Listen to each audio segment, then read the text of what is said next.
what I'm trying to go live with right now. Really, it's just a title, but all right, now we're live. And we did. Enough. It might take a second to pop up, but it should be working. All right. Well, with that being said, and we're live. So, yeah. Hey guys, what's going on? So, we're doing Walky Talky podcast for Naruto and Boruto, or probably mainly Naruto. And we have with us today A BlueStar saber. and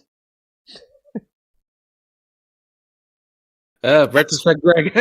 Sorry, Alright. my cat is kind of like all over me right now. all good, all good. Yeah, and yeah. Have you ever?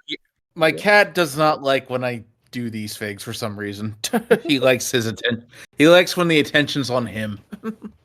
Fair enough. Yeah. Well, they Did your have cat YouTube watch Naruto? channels or something. I don't believe he did. Although if he did, I think he'd just try to swat at the screen.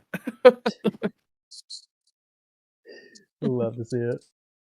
You know how cats are. Exactly.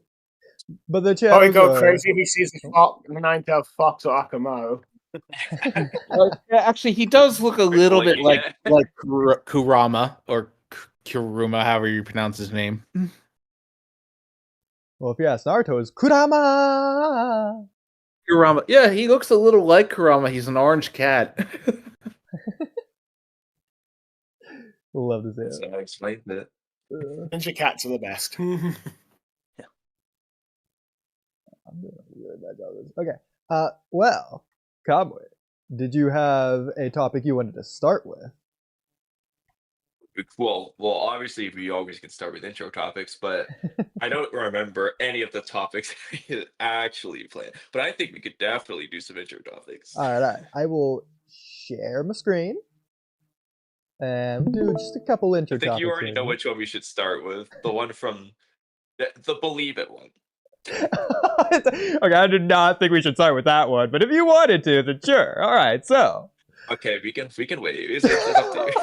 Yeah, maybe dive into a little bit more of a kind of serious one first. So I'm sharing my screen. So. Yeah, I've just put on watch screen.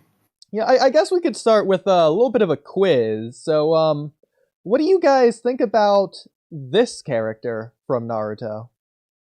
Is that the sand ninja that was killed by that sand spy? Is that who you think it is? I mean, Retrospect, who do you think this is?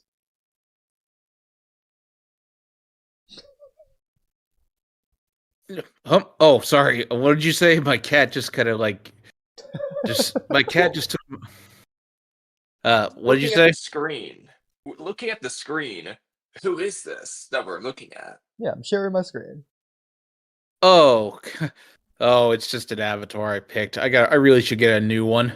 No. Looking at Oodie's screen. Oh, Who okay. is he showing you? Oh, okay. Looks familiar. What was his name? I can't think of his name off the top of my head, but it looks very familiar. Interesting. Well, if you could describe him, then. Is it an Uchiha? I think it's an Uchiha. Well, Kamui, these weren't the two answers that I was expecting, but so the correct answer. I don't think it is. That's the answer we were looking for. Yeah. All right. So wait. What did you just say? Okay. For some reason, I was like, wait a second. I thought the Kakashi's eye was covered. Well, like that was sometimes he uncovers it. Yeah. Like if he's in a fight with Zabuza, he'll uncover it. Yeah. Oh, jeez. Man, it's been a while since I've read this series. My memory's getting fuzzy. So wait, BlueStar, let's just confirm. Who do you think this is? I thought it was that sand god that Yuri killed when Deru and Sasori arrived at the You stand. thought it was Yura. It's not Yura. Not Yura. No, not Yura. Okay, God. This, the other guy. The fact he knew at all the name was impressive to me. The guy that was on lookout. The guy was on lookout. See that Yura killed when the Sasori and Deru arrived. Let's see at the sand. I don't remember the character's name exactly, but I think he's that random sand guy that Yuri Now I killed. want to see what that guy looks like real quick for comparison. Well, very good guesses all around, but would you believe me if I said this is Tsubasa, the tuning from volume 28, page 62? Yeah, I think that's who I was referring to. Yeah, I mean, it sounds actually like it is just straight up right, because it's at the entrance of the village hidden in the sand. So, I mean, that's pretty crazy. I I mean, actually want to double check this now. also, Kamui, I just want to point out, no one can match his ability to see distant things. No one. I just want to point that out. Not a So single he's got person. he's better long range Oh. eyesight than Neji and Hinata and Hiyashi with the Well, Byakugan. like, are we sure this isn't Kakashi, considering he has a better nose than Kiba and all the other things he has? Wow, I don't know. There's some characters whose names I just don't remember. Well, this was to like be a really fair, hard Craig, one, to be you fair. shouldn't know this character's name anyway, Yeah, because exactly. you only know his name if you happen to read the databook page of his name. Oh yeah. I mostly know this guy's name when I used to read the Naruto wiki. You can find him on the list of deaths in the plot of Naruto. Oh yeah. Because they used to like put all the dead characters' names or something, I believe, in it. I'm shocked Yeah. you recognized him at all. So it's Well, already. it is funny because he's amazing. right. I just found it. I'm gonna post it in chat. Oh, okay. Is it He the just same picture? is right, and that's hilarious. See, Like, well, How? to be fair, you just I knew did that. like. I did say that Kazekage rescue arc is one of my favorite arcs. To be fair, Oh. Oh. Okay, fair enough. It's hilarious. That's still hilarious, though. Yeah, that's insane. I know, but yeah, I was like that die-hard of a Naruto fan back in the day that I tried to remember the names, or at least names or faces of every character in Naruto that was not filler, I guess you could say.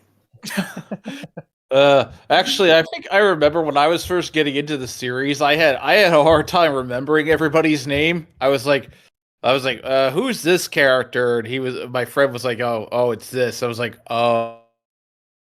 But yeah, but Naruto was Okay. basically the one anime manga that I would deliberately try and remember every name of the characters. It was like at the Same. time I know second. like so many random ass characters in Naruto. Yeah, it was like my second favorite franchise at the time. Only Star Wars was above it. Well, that makes sense based yeah. on your channel. Yeah, Yeah. the name Before- says it all. Let's see, before it sort of fell in quality, if you will, but in the ending I disliked. But yeah, No, Okay. trust me, I'm with you there. Yeah. Each sequel of the sequels, like the sequels, got worse and worse. Of Star Wars or Naruto? Star Wars, like Both. So, movies 7 was worse, 8 got worse than that, and 9 got worse than that. Yeah, I don't know what they're gonna do because they're trying to make something set after, but I think anything set after 9 is doomed to fail. No, bro, they gotta do prequel. They gotta do the prequels at this point. That's all they've got going. I believe No, they're doing a doing Jedi movie. Things that are set like in between, 6 and 7, but it's like, we all know how this is gonna end. So I believe there is going to be a Dawn of the Jedi movie. So you just get like some sort of Jedi origin movie, if you will. Yeah, that sounds like a prequel, but they could easily just use that name and have it not be, just because it sounds cool. I hope it's a prequel. I mean, But they've canceled. I think they've announced more movies and announced and canceled more movies than they've actually made at this point. Yeah, it seems to be the fact that they seem to clash with Kathleen Kennedy or something. I don't know. It seems like she's like the opposite of like Yahagi in terms of organizing and planning. Let's see, because Yahagi Speaking basically. of Yahagi, Oodie, do you want to transition to that? You know what? That's fine. That's fine. So, what do you guys think about Yahagi in general? Because me and Mikami have some very interesting thoughts when it comes to that, Kishimoto editor. Well, I think really he was a big part of what made Naruto what it was, but I think Yahagi said something I think that sums up Kishimoto quite well. He says, Ooh. Yahagi, I think it was Yahagi who said, I fought this even when you worked for me, but you bend too easily to your editors and you really shouldn't do that.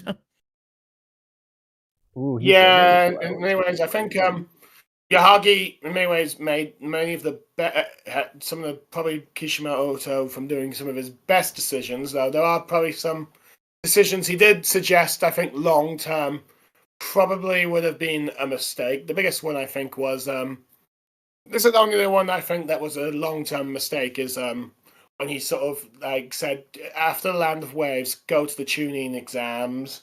Yeah, Instead of just yeah, doing those that little was. Oh, But I Yahiki thought was around Yahagi back was the then. one.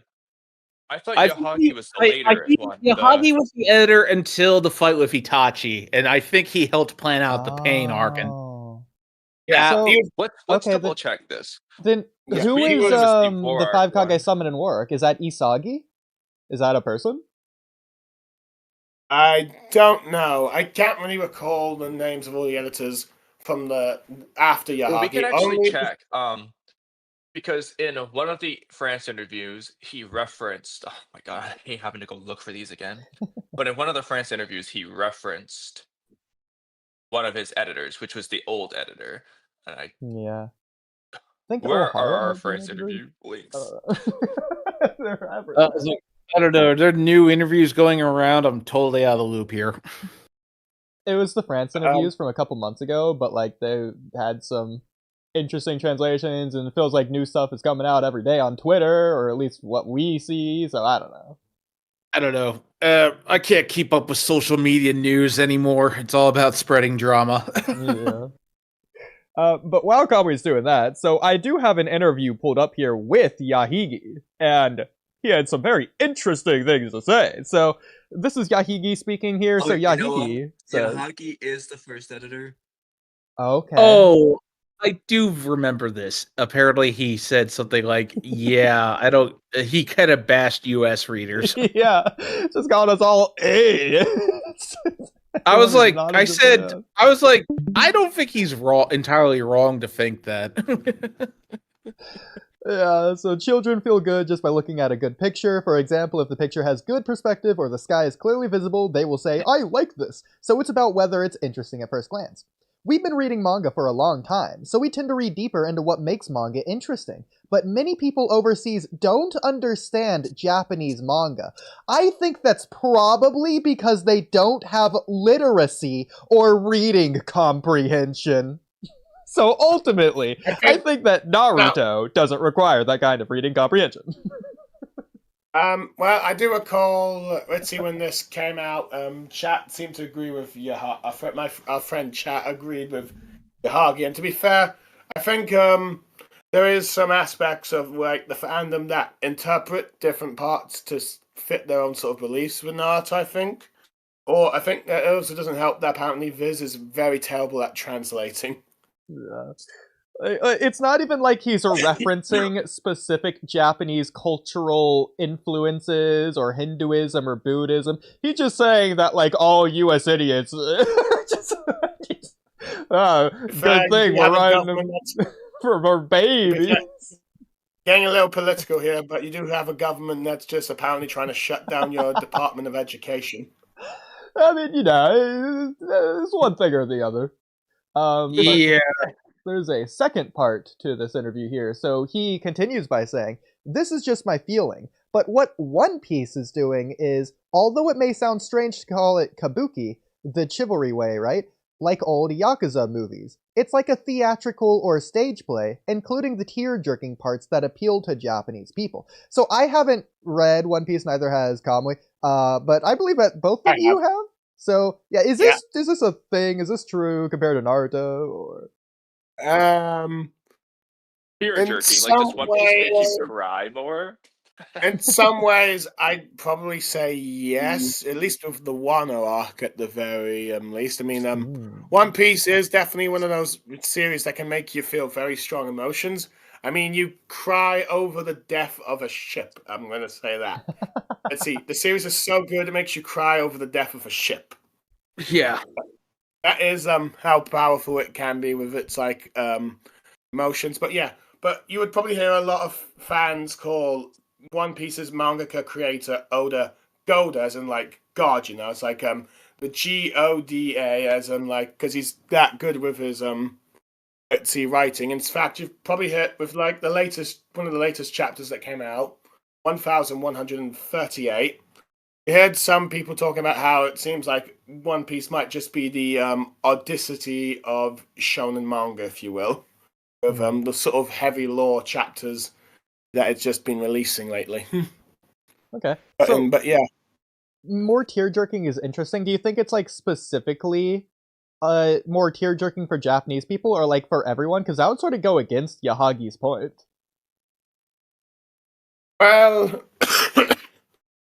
I definitely think that Japan fans probably would find more jerking moments, but from what I can see, One Piece has managed to make a lot of fans feel quite a lot of emotions, particularly in the backstories. Like there was in the last arc, there was like this one with like this character that was mysterious for quite a while, and he arguably had one of like the saddest backstories that, maybe even the saddest that Oda ever did. It was a character called Bartholomew Kuma, who's regarded as one of like the 7 warlords of the sea. Think of them as like the Akatsuki, but government contracted, if you will. See, the only thing is though, doesn't One Piece sell really well, like worldwide? It's the highest selling manga series of all time. Yeah, Though, Kamui, granted, it when sold was, more than the Bible. So like, I don't understand. I But like, don't- so like, Yahagi just wrong then because like he's saying Naruto sells worldwide because Well, I Hollywood, think it's like a but comparison One thing. Piece is Japanese. Well, it well, sells the better whole It's a worldwide. comparison but the thing. whole thing about it is, let's see, One Piece. When One Piece was going at the same time as like Bleach and Naruto, the big three.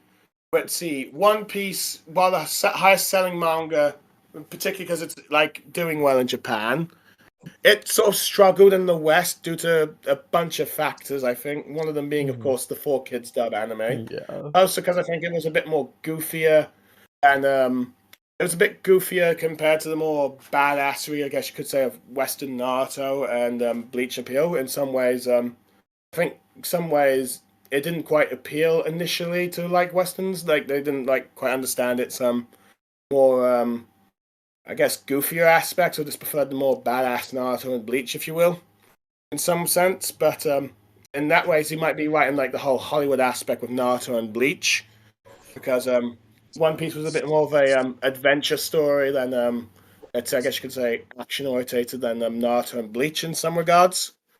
So Well, does that those just two mean did Hollywood is badass? Is that what it well. means?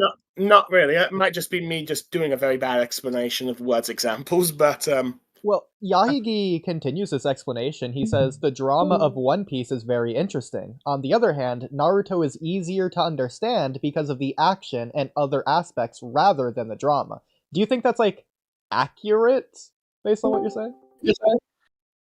okay. First off, Greg saying sorry, he's gotta go and do some video work now. Yeah, Greg.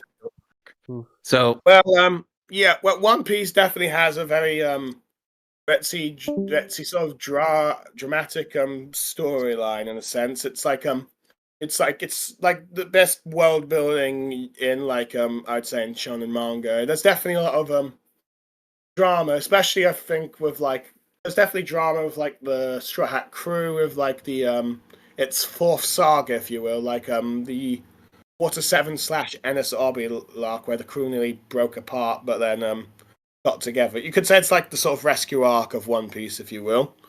But Well, does it have less action? yes and no. It doesn't have, I would say, One Piece does have a lot of action, and in particularly with like let's see, Luffy with his like physical action, but it doesn't necessarily have like it doesn't necessarily commit full on chapters to having like full on fights. I mean, it sometimes does, but it's become a bit more less often, if you will. Mostly because there's just so much world building in it and all that stuff. So What's can like more more so early on then? Because like this was probably written like years ago. 1997. He wrote that in Let's see. wait, huh? One Piece has He been wrote out that in since 1997. One Okay, Piece no, has but been ongoing since One Piece has been ongoing since 1997. what was his interview? Yeah, this was last year, wasn't it? This interview? Oodie, is that correct? I have no idea. Like, this is the one that came out in France, right? I don't But this think isn't is the France one. This is the different one. Yeah, Okay. I don't know, but very interesting. Yeah. It's a sort of romance. One Piece is sort of like the ultimate romance adventure, if you will. Okay.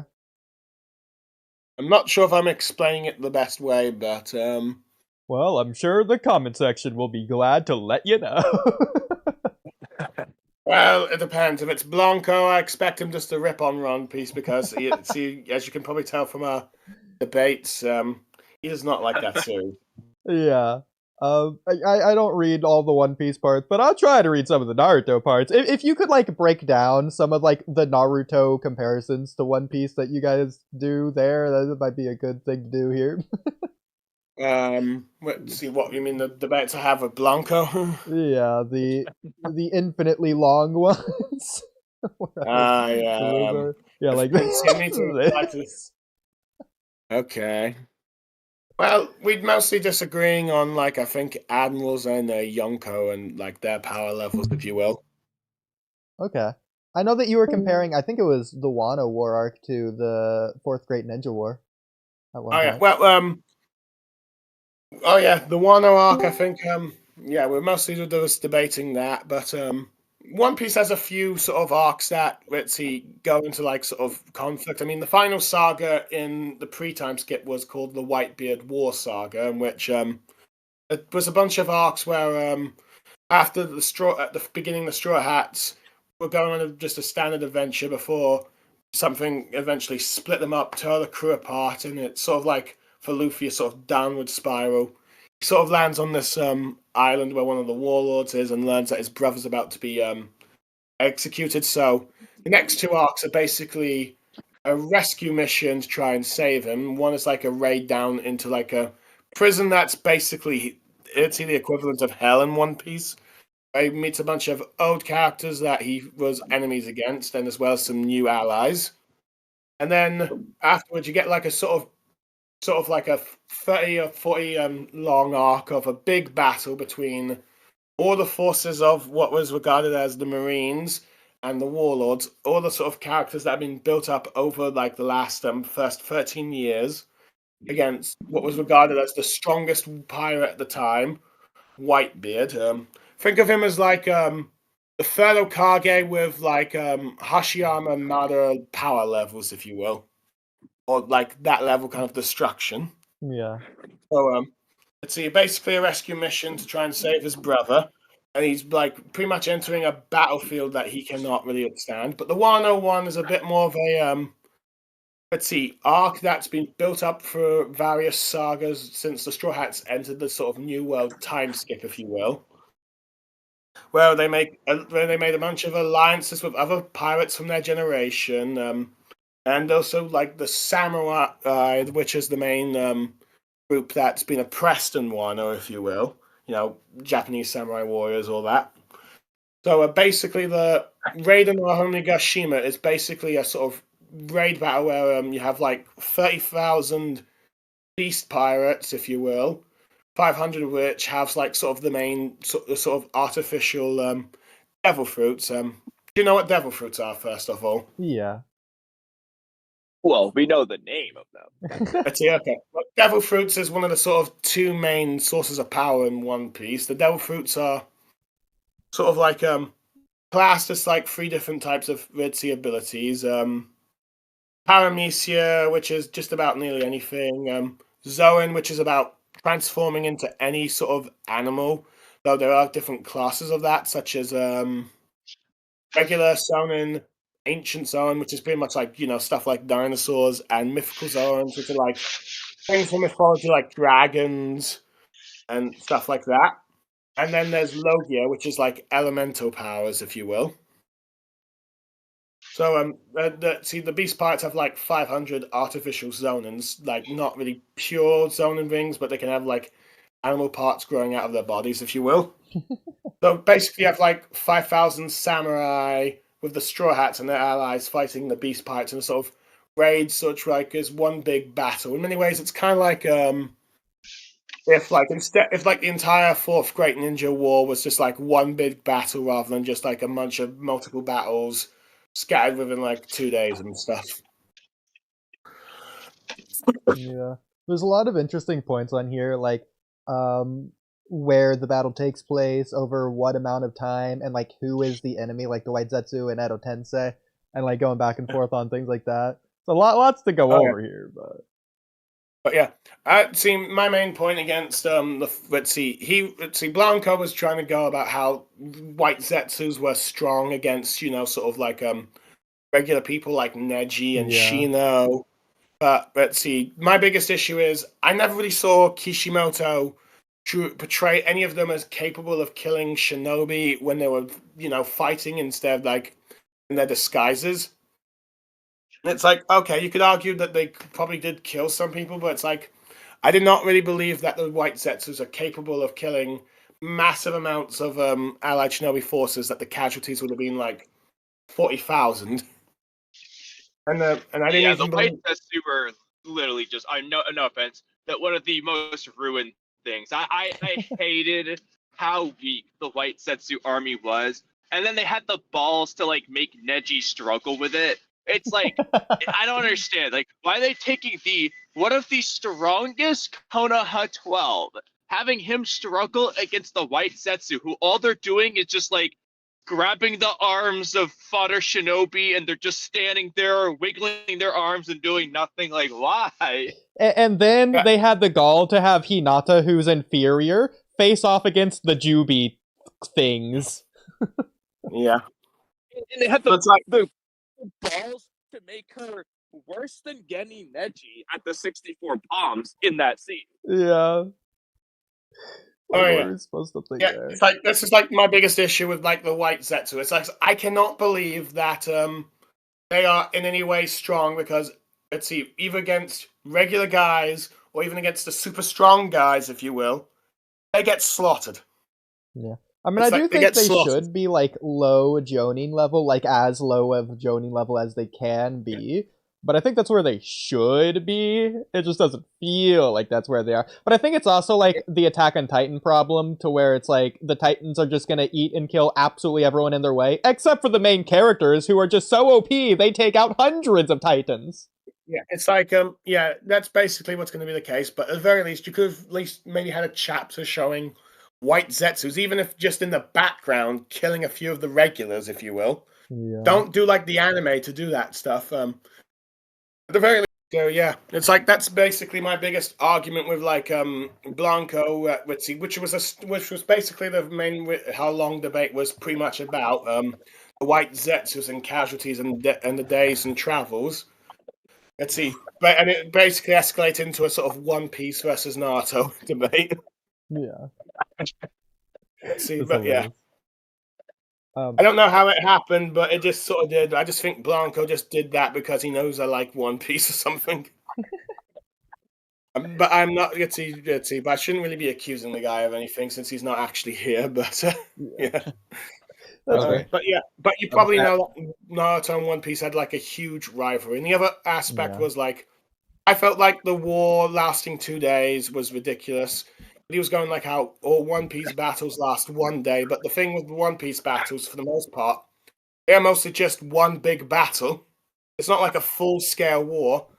At the very least, if they do a full-scale war, it's like a bit of a narrative of different arcs and sagas. Well, the thing is that the war arc really shouldn't be called the war arc. I've been trying to push this for a while. It should just be considered the same as what Dragon Ball does. It's made into sagas, and those sagas are made up of individual smaller arcs, like the Frieza saga, or I guess the Namek saga, the Cell saga, the Buu saga. For Naruto, it's the war saga, not the war arc. You know, arguably, I think that would have worked better if Kishimoto did it as a war saga, and he did multiple arcs of like various different days and parts of the war, where it's like so say like the first 30 chapters was like day 1, if you will. Then like the next 30 was like day 2. Then Exactly. day 3, day 4. You know, that kind of stuff. At least. Well, the other advantage with that is it does make the Edo Tensei feel even more formidable, because one of the advantages is that Edo Tensei don't get tired. They don't need to eat. They don't need to sleep. And so as the war drags on, that is upping the tension, because it's like, oh no, we're starving. We're getting tired, but the enemy's not. Yeah. My also biggest argument against him is that I did not believe that the Edo Tenseis on the first day of the war were capable of killing 40,000 ninja. I mean, don't get me wrong, they're strong and they could probably kill hundreds, even a few thousand. But they'll get defeated in a day. Well, they were probably killing like the weakest of those 100,000, considering I'm sure there's a bunch of like kids or like tuning, if not Genin, on the No, battlefield. there's no kids. No, it was, you had to be tuning at least to go. Yeah, it's tuning. There were no kids. Yeah. Yeah, it's like, let's see, I could see him maybe killing like a lot of tuning and all that, but I feel like 40,000 was just like way too much casualties for like the first day. Well, they were fighting against 100,000 Zetsu, to be fair, so it kind of makes sense. Well, 100,000 Zetsu plus Edo Tensei. Yeah, but I mean, like, this is just, I guess, a question for everyone. How much do you think the ratio was split between who was killed on the Alliance side from Zetsu versus Edo Tensei? Considering it's 100,000 Zetsu, but it's only a handful of Edo Tensei, like 100 at most. Realistically, what 30? 40? I think the Edo Tensei did most of the work, bro. So over 50% of those 40,000 kills. So like over 20,000 of those kills were from Edo Tensei, you think? Well, here's the funny part, though. Yeah. In terms of you actually seeing people getting killed, you know who does all the killing? All of the Edo Tensei. The Seven Ninja Swordsman and Kimimaro. They're the ones doing all the killing. It's like, well, I know these characters are strong. I cannot believe that they could kill that many ninja in one day. I mean, if it was like the tailed beast Sojin Jerky going in tailed beast mode, rampaging across the battlefield, I could believe that. Yeah. Well, didn't it take like 3 days for the Third Raikage to take down the 10,000 shinobi? Yeah. So there you go. Well, so 3,000 a day from just him. So it depends on how the other editors did it. So yeah, it's like if you're gonna take down that level of casualties, you should be at least Kage level, and most of the ninjas I feel there weren't necessarily Kage level. Yeah. Well, a lot of them were supposed to be. I just didn't feel. I mean, Hanzo was basically Hanzo was supposed to be God. Yeah. Bro got murked by He was. My rewrite is Hanzo just is. He doesn't get weaker. He's just one of the final Edo Tensei never sealed. That's my rewrite. Oh, that's definitely interesting. The ratio there, whatever it would be. I'd be curious what Kishimoto would think about that. Yeah, Blanco was just, but Blanco was basically just saying that he's saying how One Piece has more casualties technically, on the sense that more get wiped out during the battlefield, and there was a bit of debate because I said not necessarily all the characters defeated are necessarily dead, because One Piece is a bit notorious for not killing certain characters when they probably should be dead. Yeah. But it's like literally the one main criticism you'll probably find when it comes to One Piece. But in that regards, but yeah, sort of like they did sort of like a Sasuke snake escape explosion, if you will, at one point during the series. But I'm not going to say when. Yeah, you'll probably, if you ever read it, you'd probably understand what I mean. Yeah, we got like an infinite number of War Arc rewrites, so I think we're all on the same page there. I mean, I still had more to discuss with the Zetsu. But yeah, let's see, what else you want to say about the Zetsu, I guess, because I kind of went a bit on. Okay, well, we can save it for another time. Okay. Okay. Yeah. If we wanted to move to another topic, I did have one in particular for Retrospect Greg, if you would be so kind to share your thoughts. Okay. So in your, I think it's your latest video, you might have uploaded another video since then, but your Road to Ninja video that you made recently, in that video, you were saying Kishimoto's original idea for that movie was for a Sasuke solo movie, but that Kishimoto was shot down, I guess by like the anime studio that was making the movie. Yeah. I'm curious on more detail there in general. Like if you have any more detail? From what I can remember, it was like an interview that was shortly after Road to Ninja came out. Like, apparently he said, "I still got a lot of stories to tell with Sasuke, so I think there should be." So, but but I think one of the animators, I forget, I don't know who exactly said it would be kind of weird to have a Naruto movie that Naruto wasn't in, though. Yeah. I mean, would it really though? Like they had a whole arc dedicated to Sasuke. People mean saying it's Sasuke Shippuden, so it's like I mean, well, I think there are some origin story prequel movies you could do with Naruto characters. For example, you could do one with Minato and maybe even Kakashi. At least those two characters, I can see making like a movie. You could have made like you could have made Kakashi Gaiden maybe with like also the Obito war arc backstory into like one film if you wanted, and Minato's backstory with Kushina with like that one shot, and of course Nine Tails Ritzy Invasion as one possibly movie as well.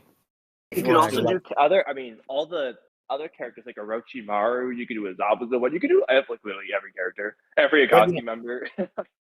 But yeah, I think you could probably do some origin movies like but Minato and Kakashi would be my two picks for that at least. But yeah, so other than that, I do know that there was also an interview where Boruto Ninja where Kishimoto said that he was originally thinking like, okay, well, granted in a joking manner, saying that, all right, let's see how you was gonna. If I would just do a Son of Naruto, I would think of Memma, but since I used that for like the antagonist for the film, I'll think of Shinachiku, and as a result of that, you have Naruto fans using Shinachiku as a sort of like fan made. That name? I didn't know.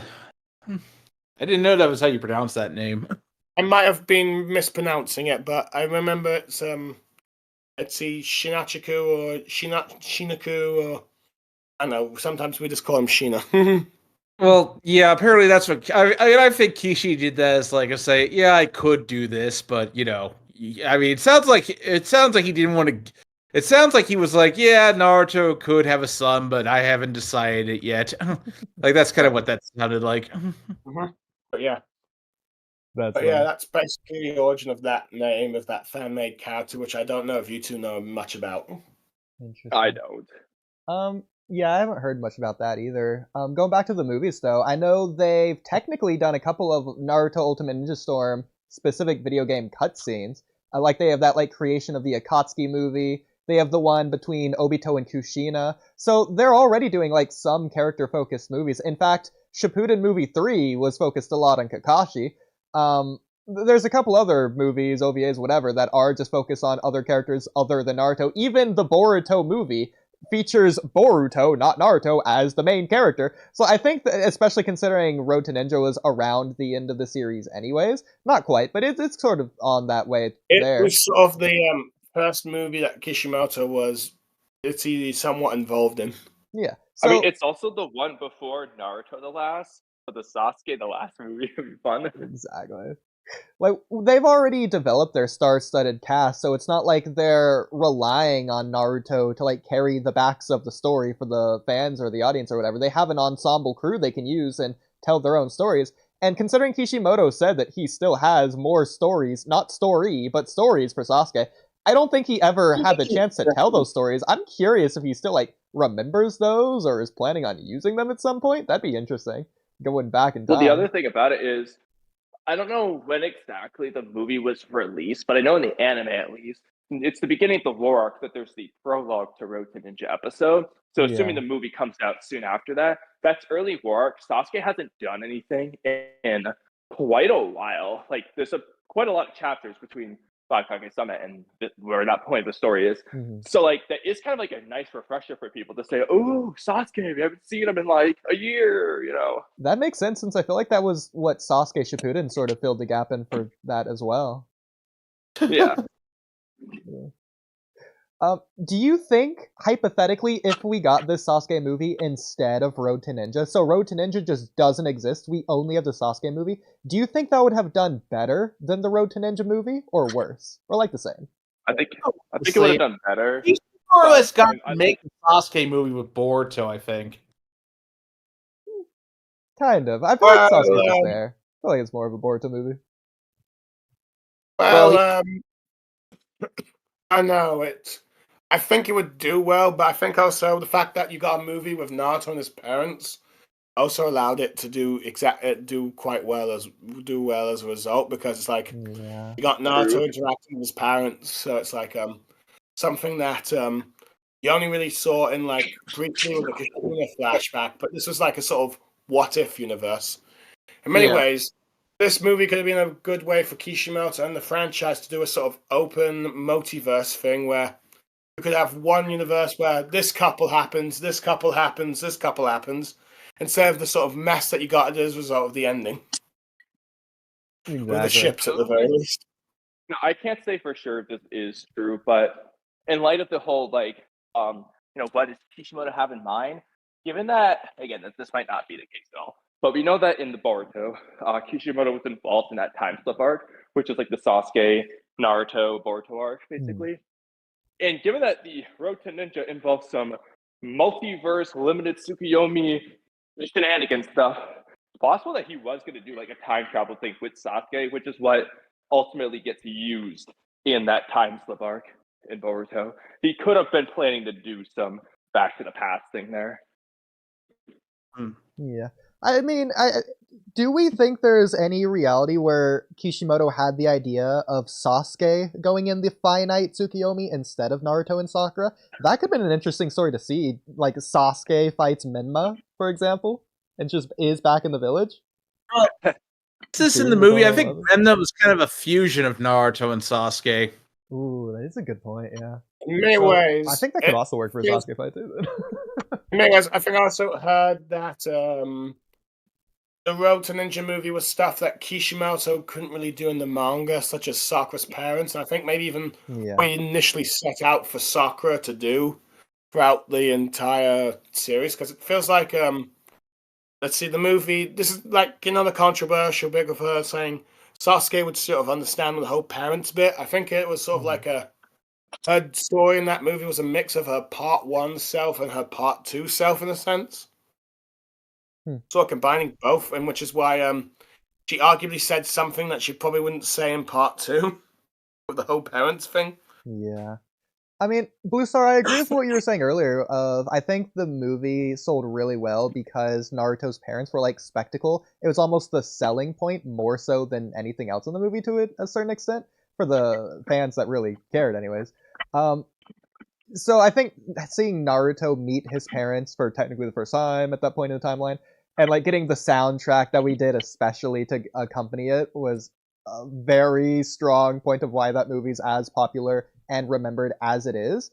That being said, I think they could also do a really cool thing, since this is like right after the Pain arc and the Fate of Battle Between Brother arcs, or whatever you want to consider the Sasuke versus Itachi fight, to where maybe they could also do a thing to where Sasuke meets Naruto's parents to better understand him and what Naruto lost, and then they could also do something similar for Naruto, which they technically could have done in this movie with Naruto meeting Fugaku and Mikoto, but that just wasn't in the movie for, I guess, obvious reasons, but could have been really cool to see something like that develop between those two.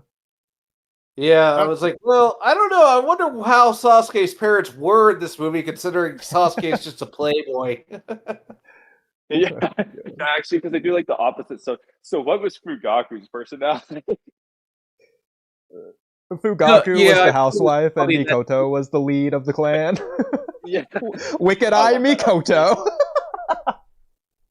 Interesting. I think there was also like a sort of tie-in audio drama, let's see, related to like the whole Playboy Sasuke called Road to Charasuke, where it's revealed that I think the Sakura in the Road to Ninja universe hates the Playboy Sasuke and calls him Charasuke as a result of that, and actually likes the sort of Menma Etsy character. Oh, that's hilarious. So that was a sort of like reverse thing. But then they did that weird Tintin Infinite Tsukuyomi filler to where she was just teleported randomly to the Finite Tsukuyomi universe. It just doesn't make sense. To be honest, I think that to be honest, I feel like that was kind of damage control by just having the member of that universe to say both Sakura and Hinata were both annoying, because at that point the manga ended and you had like Naruto and Hinata, Sasuke and Sakura together. But I think with the way that the Road to Ninja universe was implying is that Emma and Sakura were very close or nearly becoming a couple in that universe. I don't know. Actually, wait. How does Ted go to the road? Like, one thing they were never clear was if Road to Ninja was just an illusion or if it was an alternate universe they went to. It was Obito. He was doing an experiment with the infinite Tsukuyomi by doing the limited Tsukuyomi. He was just observing what everyone wanted. He's like, Naruto, I've seen what's like truly in your heart or whatever. And then he teleports in there. So I guess he just like guessed what everyone wanted from the universe and just did it. It's weird. Like, No, I don't know if it's somewhere like hypothetically, if Minato was put in the limited Tsukuyomi, could Minato, once he's back in reality, could he flying Raijin to the limited Tsukuyomi if he placed a marker there? How does that work? I don't think so, because it's against Jutsu. It is, but like they disappear from reality. Like, I don't know if they go to a different plane of existence or if they go inside Obito's orb thing that he was holding. Like, is that where he would go? I don't know. If they do go in that orb, what happens if Obito just breaks the orb when someone's inside? Does the whole universe just shatter and they just die? I don't know. That was weird. Hypothetically, if we did get a Sasuke solo movie instead of Road to Ninja, and it isn't just the limited Tsukuyomi, it is just an original Sasuke story, do you have any idea, like, what Kishimoto might have done, or, like, what you would have liked to see in the movie? Maybe he would have explained his position after the Kage Summit arc a little more, but I don't know. That's just a guess of mine. I have a few ideas. One movie he could do is Sasuke's time training under Orochimaru. That's one place he could do a movie. Another, you could do his time in exile if you want. If that's what you want to do, if post Naruto ending. Another you could probably do is perhaps maybe have a movie set between the Pain arc and the Kage Summit arc. Where he's contemplating on what he's learned and all that stuff. Oh yeah, they did a novel around that time. I think it's Sasuke Retsuden. No, it wasn't that. Which one was Sasuke it? Retsuden. Was the prison one? What was the other one? Raiden, I Sasuke believe. Shinden. Yeah, it was Shinden. To where Jin Sasuke Raiden. goes to Shinden's the Chino one. Sasuke Jin Raiden. Oh, Jinrai. Okay, Jinrai. You're right. No, it is Jinrai. Okay, yeah. So Sasuke Jinrai in the novels where Sasuke goes to the village where Itachi was getting his medicine. And so that Sasuke is like learning things about Itachi there and like dealing with the conflict in the village there. That could have been a really interesting story since it sort of explains Sasuke's view on Konoha, which sort of goes along with what Greg was saying as well. I think also you could, going along with Greg's answer, you could have that one Naruto Ultimate Ninja Storm cutscene to where Sasuke's in like the bandage around his eyes after the 5 Kage Summit, he's like blind, he just got the Itachi's eyes in. And he's just sitting on top of Madara's head at the final valley, just like almost crying as like the rain starts and the Madara is talking to him like, oh, it's time to go back, let's go. Like, and then like you see the leaf fall. Like that could have been the cold open of this movie, and then we just expand on a story from there. I think that could have been really interesting as well. Yeah. There's a lot of things I think Kishimoto wanted to do, but just didn't have the time to do them. I kind of or he just did what the editors told him to do. That's true. Well, yeah, that too, but I kind of wonder what would happen if we got like a Naruto Top 99 and Sasuke won. What story would he make then? And also, are the editors involved with that, or is Kishimoto just doing his own story without any editorial services at all? I think he probably has. I mean, I don't know if they're the same editors, but I'm sure he has editors for the Minato one-shot. Well, here's the thing, Kamui, is that something that I learned recently is that the editors aren't assigned by Viz or whatever studio he sold it to. Kishimoto finds his own editors. Like, mangaka, they hire their editors. They decide how many editors they have in the first place. Well, that might explain the whole Retsi after Yahagi. He just got like multiple editors because he just could not agree with them and all that stuff. And that might explain probably why he just does what they say. because he trusts them. That's why he picked them. Yeah. And we know how he does with Ikimoto. He does anything Ikimoto says, so we know his personality type. And then Yeah. with Ikimoto complaining that he doesn't have enough editors, but then that are based on this, that should be his fault. It's kind of funny just to assume that Ikimoto's only in it for the money. That's why he's refusing to hire more editors. It's very possible that depending on which mangaka and like their contracts and all that stuff determines like how the editors work, I guess. Yeah, that For is example, well. I do know that Greg's got to go back to work. For example, going back to One Piece a bit, I do know that some editors have, let's see, told Oda to sort of like merge two arcs ideas he had into one. For example, in Time Skip, there's supposed to be a fire island and an ice island, and instead he merged them both into like one island. Because Oda can be kind of like creative like that. That's kind of So cool. yeah. I mean, Oda is like definitely the king of world building. It's like, you know how you got all these cool villages in Naruto that you never really see, but Oda will take his time to show you like the world around you, if you will. Yeah. That's one aspect you could say that One Piece is sort of let's see have over Naruto. Because it's like it takes his time to show you the world a little bit before getting into the story. I like it. I like it. Okay. Kamui, did you have any final thoughts on this topic?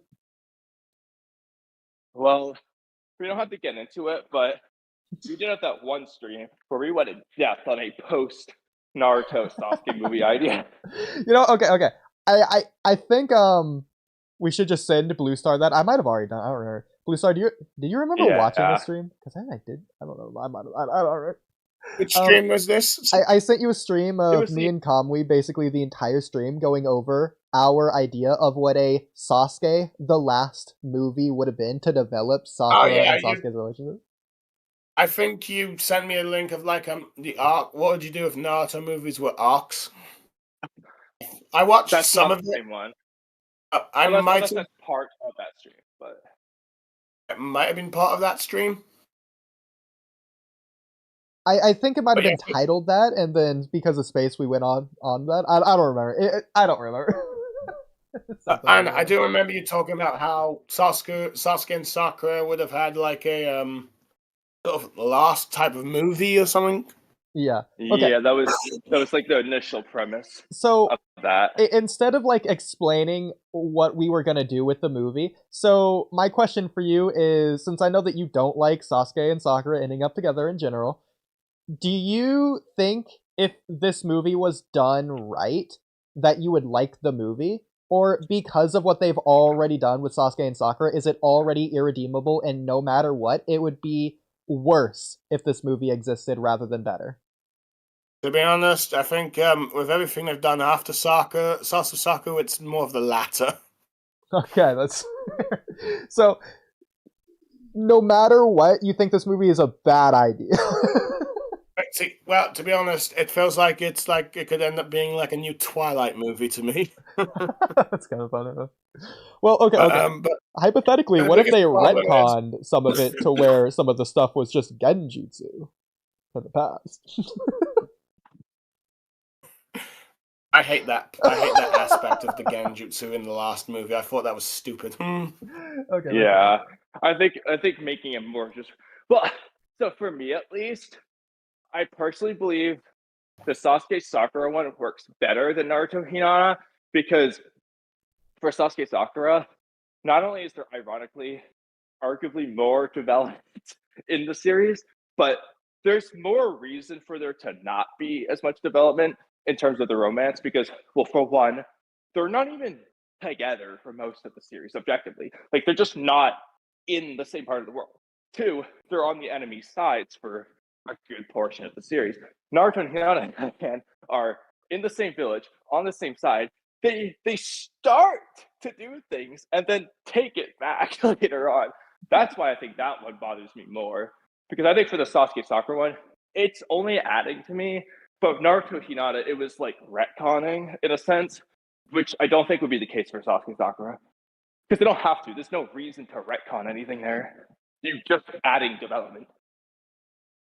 be honest, the biggest issue I have with that is that if you need to do a movie to get a positive development for a ship, then you've arguably failed that ship to begin with. Whereas I completely agree. I will say the selling point of this movie is not Sasuke Sakura, it's the villain that we came up with. Alright. It's entirely independent of that. That's really the selling point for me, at least. To be honest, I feel like the only way I could accept a Saku movie if it's like more like one of platonic, where it's like dealing with the aftermath of what happened between them, and then they just sort of like remain friends at least, that care for each other, but able to move Well, that on. could happen in this movie. Just don't have him kiss at the end. Okay, I could find that a bit more acceptable. Because It's more as like far as I'm aware, we didn't really do that much with Sasuke Sakura anyway. We mostly talked about our bad guy. To be honest, I could see like the sort of Saku novel thing with that dinosaur thing of being like, if it was more of a mission that Sakura joined for Naruto's sake, but yeah, if tension with Sasuke, that could have worked more with me. But yeah, but minus dinosaurs, have actual dragons. I'd be down for dragons, especially if they call back to Kabuto. Dragon Stage Mode, yeah, that's what I was gonna say. That'd be cool if like dragons in Naruto were like Jugo, they just had a natural affinity for Sage Mode, and that's why they scale up in this universe. The problem is, it seems like arguably all the animals do, or at least the animals of importance. The toads and snakes. I don't know, some of them can Definitely dodge, say- some of them can't. They could just have better stage mode. Like, it just is a thing. Like, Dragon Stage Mode is the best stage mode. To be honest, I always kind of feel like Naruto, at least post-ending, has had this weird world building of adding technology and other like aliens and dinosaurs in a way that feels a bit unnatural for the universe. I don't think I agree, because in the tuning exam, Orochimaru just has objectively high-tech ninja tools with the sound team. Like Zaku is a cyborg with those windpipes. Gosu's just using a high-tech sound ninja tool and so on. But perhaps more of that was built up, at least over the course of part 1 and then part 2. I could find it more believable, but it doesn't go anywhere is the problem. yeah, because at least with One Piece, let's see, at least the time. Let's see, there's a bit of it in the first half, but in the time skip, there's like this former science group called MADS, if you will, sort of like of all these mad scientists, if you will, doing all these different kind of experiments, and you see them throughout like the multiple arcs and sagas, but then you finally get to the let's see, first arc of the saga where you have like the main mad scientist that everyone's been looking for to see. He sort of does a sort of creation called the Seraphim, which is like a sort of culmination of all the sort of cyborg and scientific stuff that you've seen that you just kind of believe it. In fact, there's like an editor or movie director that Oda once had that said that One Piece's world building is so good that you could probably believe it. Got the Straw Hats going to the moon, and not being like, this does not feel weird, like it was with Naruto, if you will. The thing with technology is I think it's just as prevalent in the world, but we're not focused on the world, we're focused on the 1%. The ninjas who don't really need the technology anyways. They basically make technology obsolete. Like, if you just had magic, you would use less technology, despite there being just as much technology around you.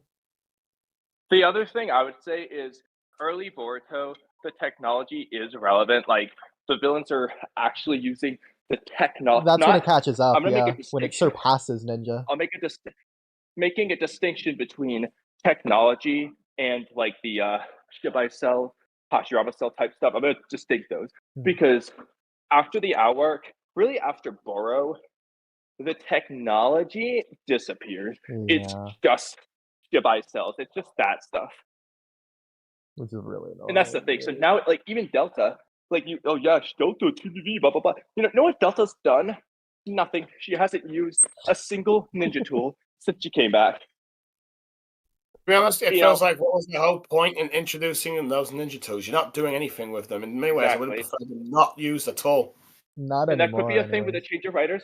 Kodachi might have planned to keep doing it, whereas Ikimoto did. Yeah, I bet that Who is actually it. Now that you say it. Because even like Ada and Damien, they're cyborgs. They don't feel like cyborgs because, for example, nobody looks at Orochimaru and says, "Yeah, that's a cyborg." Yeah, Because he doesn't feel like one. What's her name? Ida, with her ability to make everyone fall in love with her. That feels like a power that the Greek goddess Aphrodite would have. Exactly. I mean, Not technology.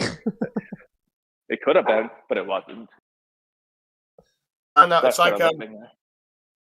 it's like you could have done actual, gods instead of these alien parasite things. At least I think people would believe that. You had like Jashin, for goodness sake. Everyone's down for that. Yeah. It's like they already had things people liked, and then they're just risking it, almost experimenting with different ideas, which I don't think is a bad idea. That's how you get innovation. That's how you come up with the things that people grew to like in the first place. But you also got to give them the thing that they like as well. So. Gotta have a good mix of it. You gotta have a healthy base before you add on top of it. That being Speaking of, yeah, go ahead. Go on. I was gonna say, the only other thing I'd say about One Piece, I feel like it's handled the concept of gods much better than Naruto. But go on. Ooh, interesting. Okay. Oh, I was just gonna say on your dinosaur point. To be fair, dinosaurs aren't in the world. They just brought them back through Edo Tensei. So I'm completely fine with that. To be honest, I kind of find it to be a little dumb as well. To be honest. I mean, that's fair. I'm not gonna say that's wrong or anything, but yeah. I mean, it just works for me. Not good, not bad. Just a thing they did. Alright. Yeah. Enough. Greg says, I gotta get ready for bed. Talk later. Alright. Okay. So he's gone now. Let's see you. Shame. Well. So, okay. Do you guys go and review this game rant, Naruto God Level Ninjas Ranked, and see if we all agree with it? Okay. So should we go to free game 2X's let's see ask who he wants to share? Alright, let's do it. And I'm still sharing my screen, so that works. Alright, Naruto. So this is from Game Ramped. Naruto God Level Ninjas Ranked. Okay. Let's get some power scaling here. Continue reading. Oh wait, that's a different thing. The strongest jutsu. I'm curious about that one now. So my bad. What happened? Like for some reason my computer froze. Well, we're doing your article. article. Well, now we're on this link. Yes. Is this here? Is this what? I don't know where I'm looking. Yeah. Is this ranked? Like, what's the ranking? It's not numbered. So does it just go down? Like that's it. It's just definitely not 34 like people.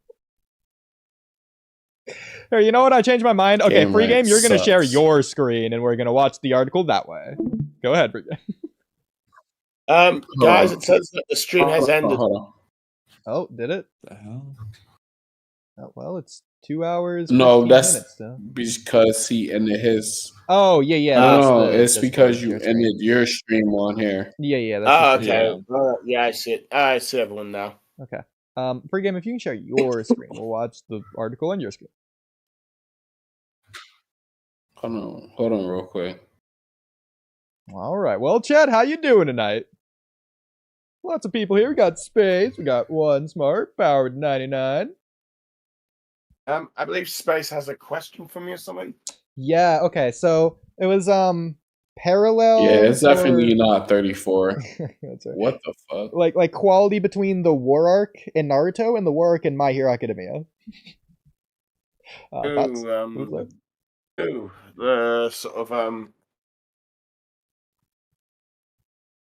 My Hero Academia technically has sort of like 2 arcs, really, doesn't it? Yeah, I think he means the first one. Space says, I have multiple questions! Exclamation mark. Okay. I'm gonna space his questions here while Free Game figures that out. To be honest, No, you're right. It's no, we're not going to do it. Oh. It's not what I thought it was. okay. The title was very misleading. Okay. Oh, sorry, go ahead.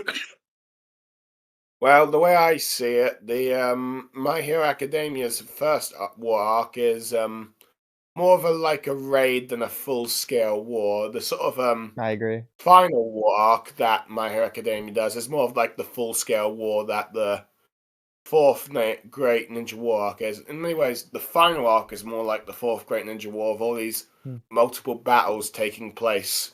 Interesting. Haven't got there yet because I'm not manga reader, but I was surprised when the first war arc was even called a war. Like, what? Why is it the arc name? That doesn't make any sense at all. Well, it's more of it's like a giant raid type of war kind of thing. It's kind of like how the way I see it, war arcs for me and shonen seem to be. I sort of split them into three categories. There's like the full scale war arc, which is like Naruto's Fourth Great Ninja War, the final arc for Fairy Tail, the Bleach Thousand Year Blood War. Let's see those types of wars. Then there's like the big battle type of war where it's like, just one massive battle, like One Piece's Marineford. And I'm trying to think what else. I think there's another example I'm trying to think of. I think let's see, Rave Master's final arc. Let's see, that's just one that came in my head. And there's also like this one. I think it's more of a recent edition where it's like a raid type of war where it's like a raid that can be like as huge as a battlefield as like just like the big battle one. It's kind of like that. For example, the raid of Onigashima, I feel is like a raid type of conflict. Same with Paramount Liberation War and the One Punch Man's monster sort of Monster Association arc as being a sort of like a raid thing. So to be honest, Wait. Hold on. You said One Punch Man? Yeah. I have not read the manga. I just watched the anime, but that's one of my favorites. But yeah, go ahead. Sorry. Sorry to cut you off. Fair enough. Well, this way I see it, it's like the Monster Association's the final battle, the one that's going to be in season 3. If you're going to view that as like my headphones. If you feel like Monster Association versus the Hero Association's a sort of war, I feel that type of conflict is more of a raid where the heroes are trying to do that sort of rescue operation. But and the sort of My Hero parallel normal liberation war, I feel it's like the heroes doing a raid to try and capture the villains once and for all. But of course, it fails, and as a result, you've got like so you've got the sort of aftermath of like let's see, Endeavor's reputation destroyed, Hero Society has lost its trust with all the damage done, that kind of stuff. Yeah, I did like that aspect as well afterwards, after that fight. The Vigilante arc was really good, just in general. If there's one thing I would compare to like My Hero Academia's War and Paramount Liberation War and Naruto is the sort of like big reveal that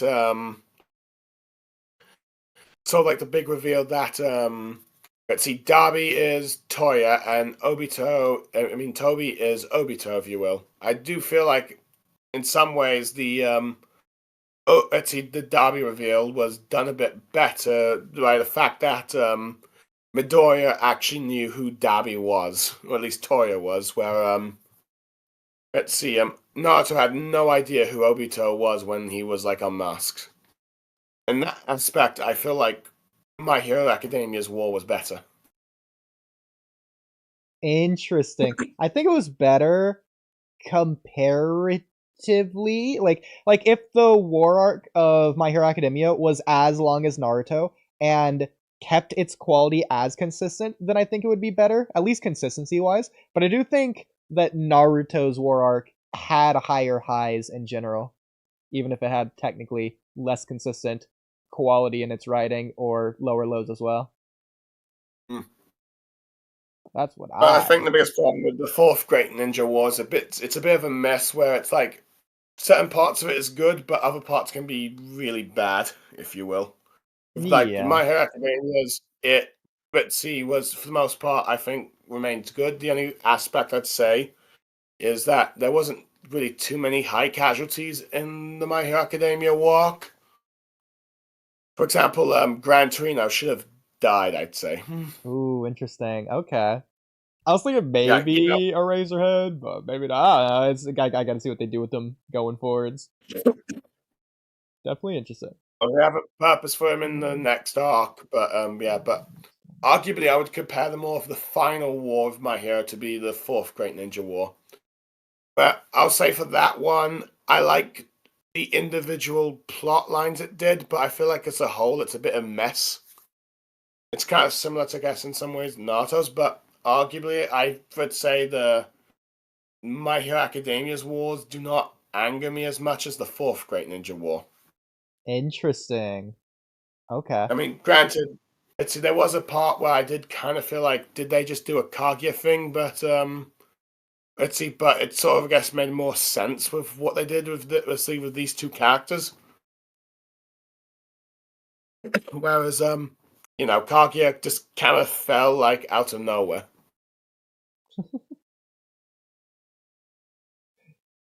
Well, Kaguya did have a couple things to her, but I don't know, people talk about that enough at this point, I feel like. But yeah. Okay, I'm seeing some of Space's comments in the My Hero Academia saying, like, let's see. Oh god, again with the Gran Torino should have died. Okay, but, I don't know. I do feel like, Gutsi Koei just didn't really, have that at least one character death that should have happened, because I feel like with every war you need at least one kind of character dying. But Naruto, I think I messed it up with the Neji thing, and it should have been like Mike Guide, but I'm not sure you want to go there. Interesting, yeah. But yeah, just to let free game 2X, I am not talking about the One Punch Man season 3 at the moment. Okay. Oh, Ooh. wait a minute. My God. Oh my God, I'm so wait. Man. You guys wait. I thought we were talking about MHA. No, he was talking about One Punch Man. We stopped talking about One Punch Man. Oh my god, that's hilarious! I just read it as MHA. It said OPM. I heard MHA things and I tuned out, so I wasn't spoiled. I mean, they're both three-letter acronyms. It's understandable. I'll just address some spaces. Like I said before, I'm fine with him not dying because he's the one that's unreasonable for him to stay alive, and also he needs to be alive so he can tell Izuku that killing is the same as saving. But my answer to that is just have him die after that bit. Let's see, like come to the realization on his own. Who? I don't care about My Hero spoilers. You can go ahead. Okay, fair enough. By the way, let's see, free game. Do you know that One Punch Man is both a web comic and a manga, right? Yeah, the web comic is like a little bit more wonkier as a drawing, as far as like the actual manga. Okay, well there are some. I think it has a different artist or something like that. One is both the same story. drawing. Well, one is both drawing and writing it, but in the manga they added quite a few things that are different to the manga. For example, some of the stuff that is in season 2 was not in the webcomic. Oh, really? Okay. See, I don't read the manga, that's the thing. So I wouldn't have saw that. In some ways you've kind of got like 3 different stories of One Punch Man. The manga, the webcomic, and the anime. Yeah, I knew it was 2. I didn't know it was 3. Interesting. Oh, you put me on to something. I'm gonna have to do some research.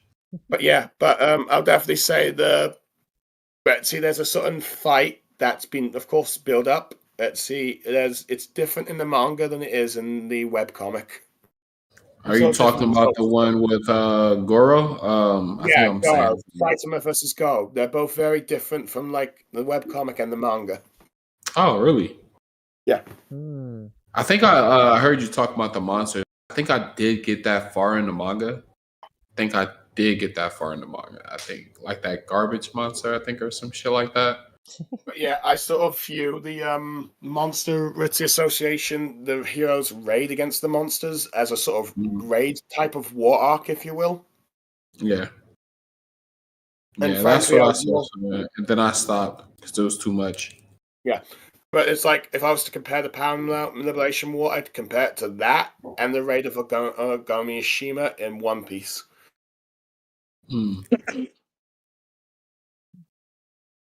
See? But yeah. And the final war of My Hero is more of like the fourth Great Ninja War type of style of conflict, if you will. Oh, really? Yeah. As it's more of like a full-scale war of multiple battles across like the place. That's where they are currently, or is that where they are currently in the manga? The manga's already ended for My Hero Academia. Really? Oh shit! I'm so far behind. Yeah, the last one I seen is when Endeavor destroyed the Advanced Nemo. I haven't seen it since. Oh boy!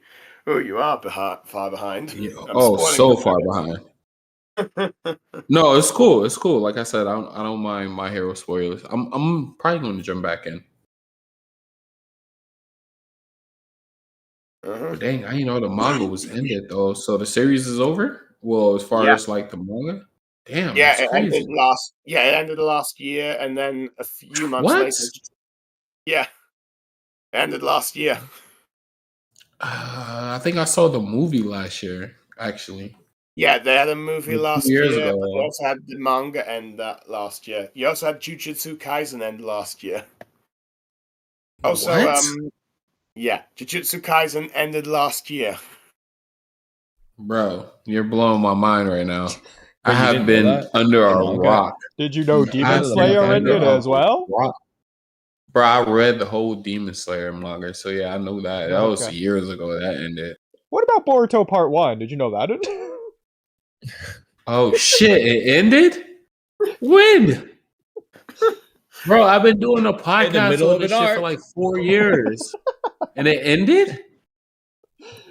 Bro. I've been living under 2 rocks. I'm Patrick.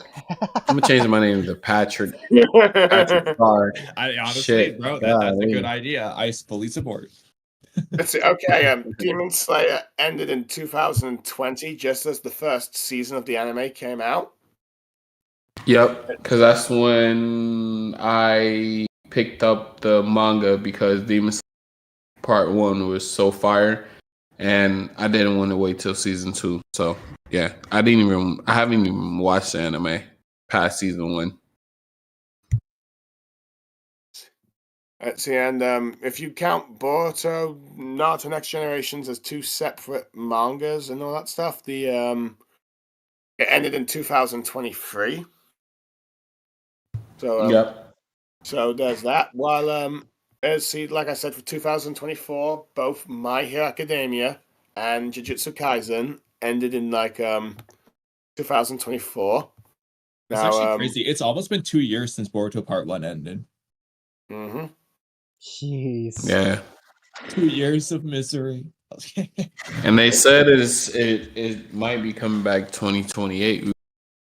Yeah, but yeah, My Hero Academia ended on the 5th of August 2024. And then a month later, I believe Jujutsu Kaisen ended.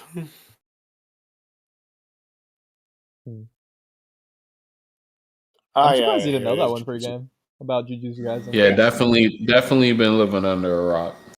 Yeah, it ended on the 30th of September.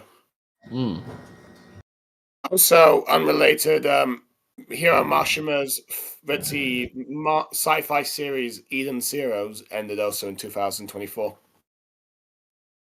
The guy who did Fairy Tail. I mean, Fire Force was pretty fire when it was going, but I'm pretty sure that wrapped up as well. Yeah, no, definitely. Fire Force. Fire Force. That one. let's see, that one I think ended. it was written by in- Soul Eater's creator. Yeah, that was Soul Yeah. Eater's creator. That one ended in 2022. They need to wrap up Hunter x Hunter. Well, Hunter x No, Hunter. they don't need to wrap it up. They need to continue it. Yeah, and wrap the shit up already. No, bro, there's too much they've already started. Like, they can't just wrap it up now. They've introduced so much. Like, at this point, just get you his at wife least to 100 give to his 200 chapters. bro. Like, His wife wrote. Bro, look, listen. His wife did Sailor Moon. His son, he has a child too that I'm pretty sure maybe not wants to be a mangaka like his dad.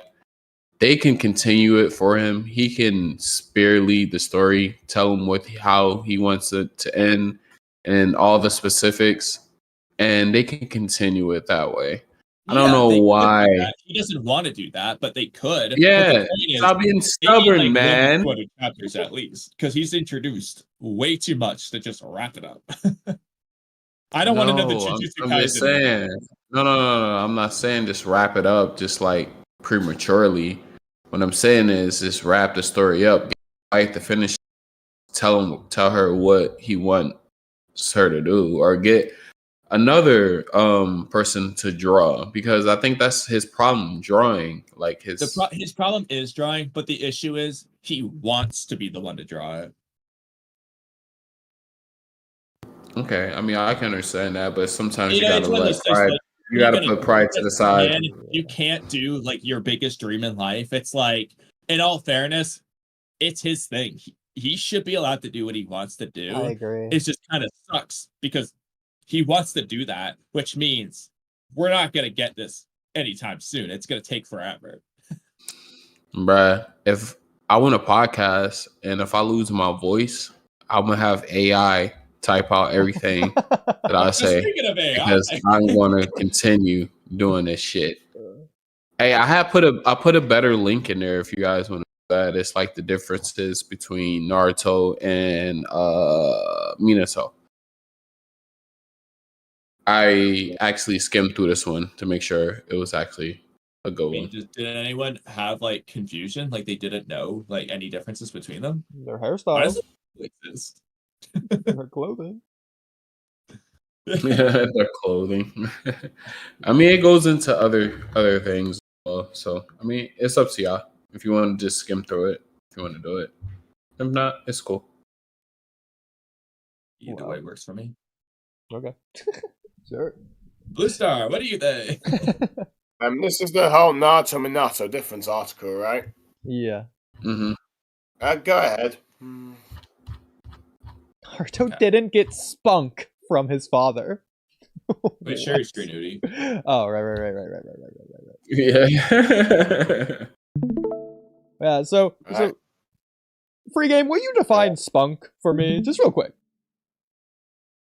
Just so we're on the Spunk, thing. like, well, I'm guessing they're saying spunk like his like erratic behavior, not erratic behavior, but like his like upbeat behavior, like his upbeat attitude, I guess, if you want to say it. I mean, Minato's pretty upbeat. Yeah, not like Naruto. Like I'm gonna be Hokage, yelling like he's not like that. Yeah, exactly. Minato is goofy though, in his own way. Yeah, he is. So what the heck is this even talking? This is just blatantly wrong. Naruto Uzumaki and the reincarnation of Minato Namikaze wield their different forms of Sage mode during the fourth grade ninja. Reincarnation of Minato Namikaze? It's got to just be Edo Minato that they're referring to. Yeah, he means Edo. They mean Edo. So it's not a different form. Let's pretend that's not. Let's pretend that's not what they mean. Who would the reincarnation of Minato be? Naruto. No. Boruto, facts. Boruto has Sage mode confirmed. There you go. And he was in He's the flying Raijin. He's the flying Raijin. Shit. Yeah. So similarly to Naruto, Minato adopts frog-like eyes in Sage mode, but he doesn't have any advanced forms comparable to Naruto's unique transformations. What are they talking about? So wait, hold on. What about Casey on Minato? and I guess KCM to Minato when he has the full avatar, which is very comparable to KCM Naruto and KCM to Naruto. Well, keep on going. If you read that is fundamental, go ahead. Keep on going. Yeah. The advanced 6-path Sage mode combines withheld beast mode to achieve Naruto's uniquely devastating Asura Kurama. See, that's actually not true. Oh, that's not true. It does combine, but it doesn't combine to achieve the Asura mode thing. That was just something else from Kurama absorbing a bazillion pounds of nature energy for one moment. Like, Naruto's not using that in Boruto. What do you think they get their information from? Like, who's the writers of these AI. things? AI is crazy. It probably is, bro. They get it from Trippy. I'm crying. All right, let's go to the next one. Wait, is there more? What do you mean there's Oh, yeah, more? there you Yes, go. there's more. No, I thought it was That's the more to only the difference. No, I thought it was more to the. I thought it was more to the first one. Naruto Uzumaki grows up as an orphan after his parents sacrificed their lives to stop the Nine Tails Can we from destroying prove the that's the hidden difference leaf. between Naruto and Minato? Despite the magnitude of. Well, Well, we can't prove it probably because didn't sacrifice their lives to stop the Nine-Tailed Fox. You never know.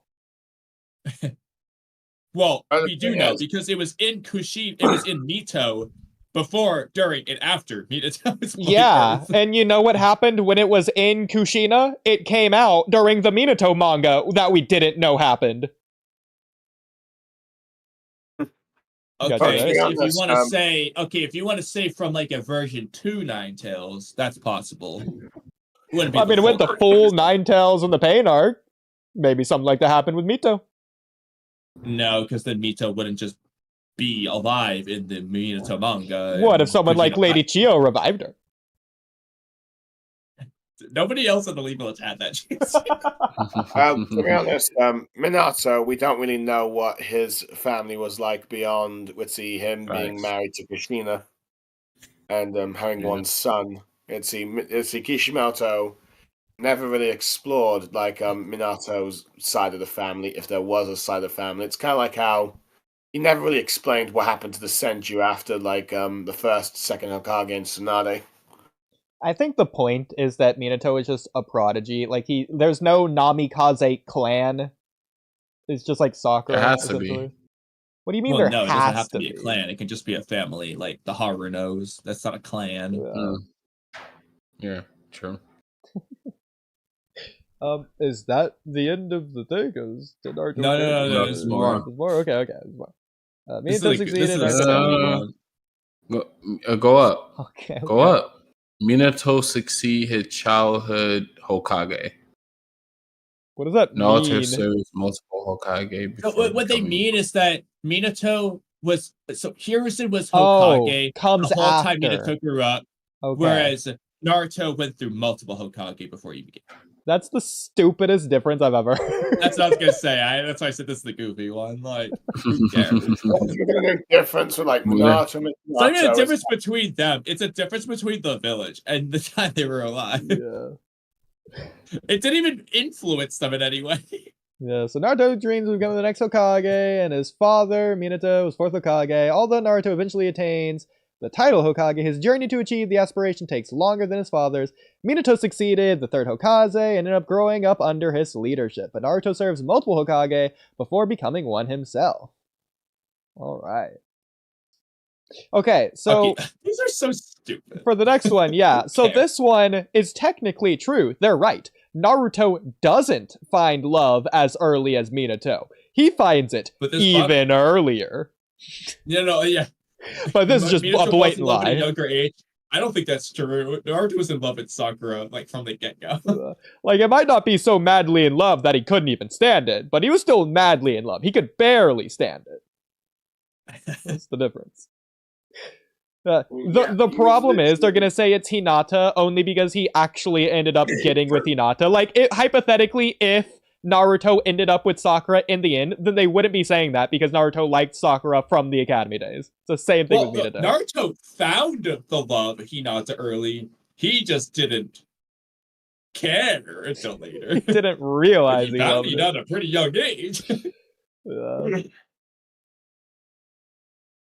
That's just crazy what they're saying there, but whatever. To be honest, I feel like let's see, Naruto articles when it comes to like romance would just try and justify all the stupid stuff that happened. I'm curious about this other article, the 15 Naruto Shippuden episodes that are peak Naruto. You know what? I love what it's written.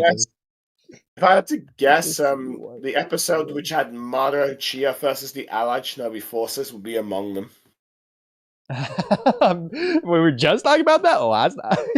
I bet the Axel Fox is for. I thought episode 1 might be on there. I bet episode 167 or 166, maybe. One of those two in the Pain arc will probably be Third up there. Hokage versus Orochimaru.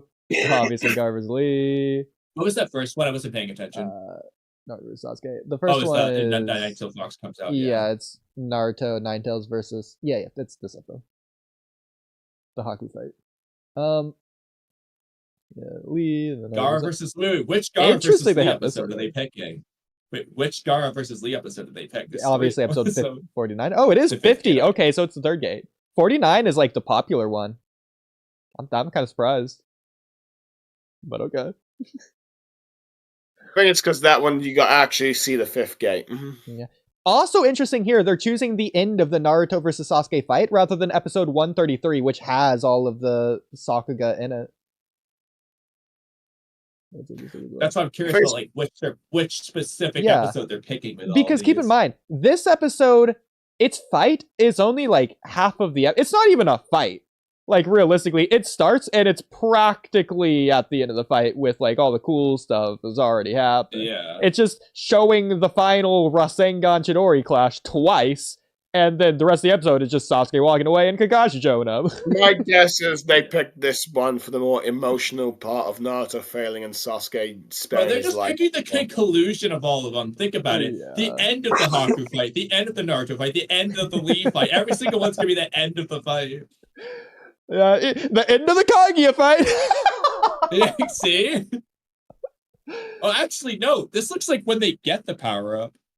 It's episode 421. It's the episode where the Sage of Success talks to them. That is not one of the best 15 episodes of Naruto. Come on. Are we on the best 15 episodes of Naruto? Yeah. Okay, this one I respect. I respect this. Yeah, that's a good one. It's a cool episode. Yeah. So really quick, okay, you were right, BlueStar. The next episode's on there. Oh God! But that's number 10, though. I would rank that higher. It's pretty crazy. So if Minato, okay, let's just say Obito did teleport Minato into the Kamui dimension. Do you think could Minato just teleport right back out? How does it work? I think so. I think so. The problem is the series clearly is trying to give you the other impression that if Obito seals him in there, he wins. Whereas, yes, I agree. There's two problems. One, both the viewer and, of course, Minato and Obito, Obito knows how Kamui works, but the others don't. So we don't really know what happens when he sucks you up. Like, we don't know. So, of course, from our perspective, the fight would be over. But in hindsight, nah, bro, because like in other interdimensional shit, we see summoning jutsus work and stuff. Flying Raijin is literally just a glorified substitution jutsu of yourself. I mean, the data books even say that.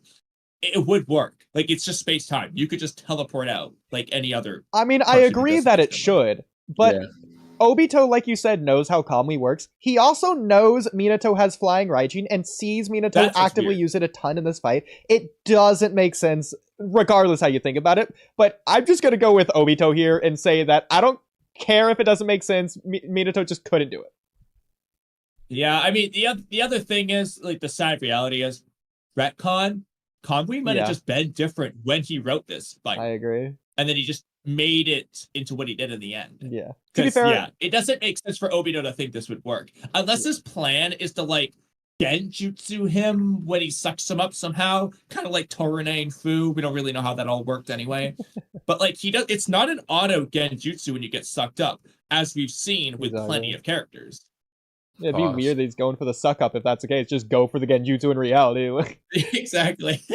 As if Minato isn't going to instantly teleport right back out anyways. To be honest, I think Kishimoto long term did not think of the consequences of Kamui, which is why he had in the GB Obito fight it being not effective, but then had Madara use it when he was the 10 Tails Jinchuriki, so I don't know. He's not Even though really, it's weird though, because like when he sucks up food toward it, you can argue you're just instantly put into a coma when you're in there. But then we see in the 5 Kage Summon arc that no, he does it to Sasuke and Karin and they're just fine. So it's like, I don't know. And mind you, actually, this flashback occurs after the 5 Kage Summit. So he's already written the Kamui dimension. Like we see Karin in there healing Sasuke. Yeah. So is this even a retcon? It's just that it just made no sense plot point. I mean, you could argue Obito at this point doesn't understand how Kamui works, but it's I don't know, man. Bro. Well, the only other thing like would be Kamui is written in the data book as a on. sealed dimension or sealing dimension, whatever it is. That's the only thing I'd say. But well, they did say that Obito didn't know that the reason why he survived the boulder is because he activated Kamui. No, and bro. the boulder, Bro. I'm not buying it. Madara was just saying something cool to allude to Obito's future ability. Obviously, Madara didn't know. He's just saying shit. Obito did not use Kamui before he awakened the Mangekyo. I'm not going to sit here and believe that Kishimoto broke his own lore with some bullshit. Madara just said something interesting, okay? That's it. Kishimoto wrote it in, okay. So... He wrote it in because it's a cool allusion to Obito's ability. I'm so, telling you, what do you think Kishimoto would say about this? That. What I just said. What? I disagree. You could say what I just said. Whatever. I'm going to Google it because Google is smarter than you. I mean, like, free game. Obito didn't have Kamui yet. He didn't have the Mangekyo. How did he use Kamui? Hold on, I'm Googling. Well, he didn't use Kamui. He used That's what it intangibility. That's Kamui. It's two different abilities. It's Kamui. No, and let me guess, Kamui, the Phoenix Flower Jutsu is just the Fireball Jutsu to you too? Well, it's fire style, but here's the thing. You can make the argument that Kamui and the intangibility should have been two different abilities. Like, somehow, either two different Mangekyo abilities, or he just had an ability, like Flying Raijin. It's a secret ninjutsu that he learned, or created even. That's fine. Although then it ruins the whole Kakashi-Kamui connection thing. So that's the issue there. But... yeah, it says it's say them with Hashirama cells. Well, that's how he was healed, but like the question is, how did he not instantly die before that? Well, okay, I'm glad that you're saying that, Kamui. How did he not instantly die then? Lady Luck! The rock Lady fell Luck in is such crazy. a way that none of it, nonsense. only the first boulder mattered. Oh my god. Which even then, how did he not die? Shinobi luck. I don't know. Shinobi power durability. I mean, Obito definitely wasn't Alright, this any is look in the conviction. manga. Let me share my screen real quick. Let me share my screen real quick, Oodie. Not just like a brain dead idiot from half of his brain being crushed. You should be stupid. Like, Well, I'm glad you agree, which is why he used intangibility. No, he didn't though, because even then, I'm referring to the first rock, which clearly hurt him, as you see his face. I'm saying, not only how did that not kill him, but how did he not just become brain survive dead? the like cave coming down or whatever. I pulled up the manga panel. To be fair, Kamui, well, I this think isn't gonna. We know the line. This isn't gonna like tell us anything. To be fair, Kamui, I don't think any other rocks fell on Obito. I think that one rock is just so big and in the way that like it's the only rock actually touching Obito, as goofy as it sounds. Yeah, well, that is what happened. So the argument would be, well, they should be adding more weight on that boulder to further crush him. But my thing is this.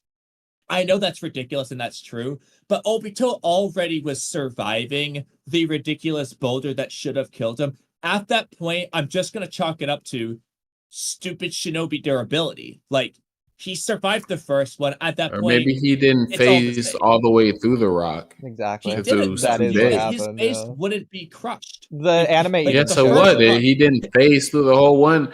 Like if like the whole boulder would have came on him and smashed his face, yeah. But if he was to be able to phase through it to where it like crushed his face a little bit, he could possibly survive. That's not how phasing through it works. You're either phasing through it or it's hitting you. You can't just partially. You're Yes, not you can. lightening It's the a boulder. pseudo Kamui. No. There you go. Well, Dumbest I shit hate ever. to say it, That Kamui. also You wouldn't can be passing through them. you like can Madara call says. it a Why anime will Madara inconsistency. say The it anime then, though? shows it when He's Madara just saying says it's it. because Kishimoto's alluding to Obito's ability. That's it. Oh my goodness. It's not that Obito actually used it. It's just an Easter egg. That's You can all say is. it from the writing perspective. That doesn't work in universe. It doesn't work in universe anyway. Obito survived the boulder to begin with. The one that crushed his face. He still survived that. Well, That's Kamui, already ridiculous. Kamui, I have a goofy compromise for you. It's not really a compromise. It's saying that I'm right, but it's still goofy, so I think you'll like it anyways. So, Obito says he can't feel that half of his body. Well, if it crushed him, don't you think he'd be in a lot of pain?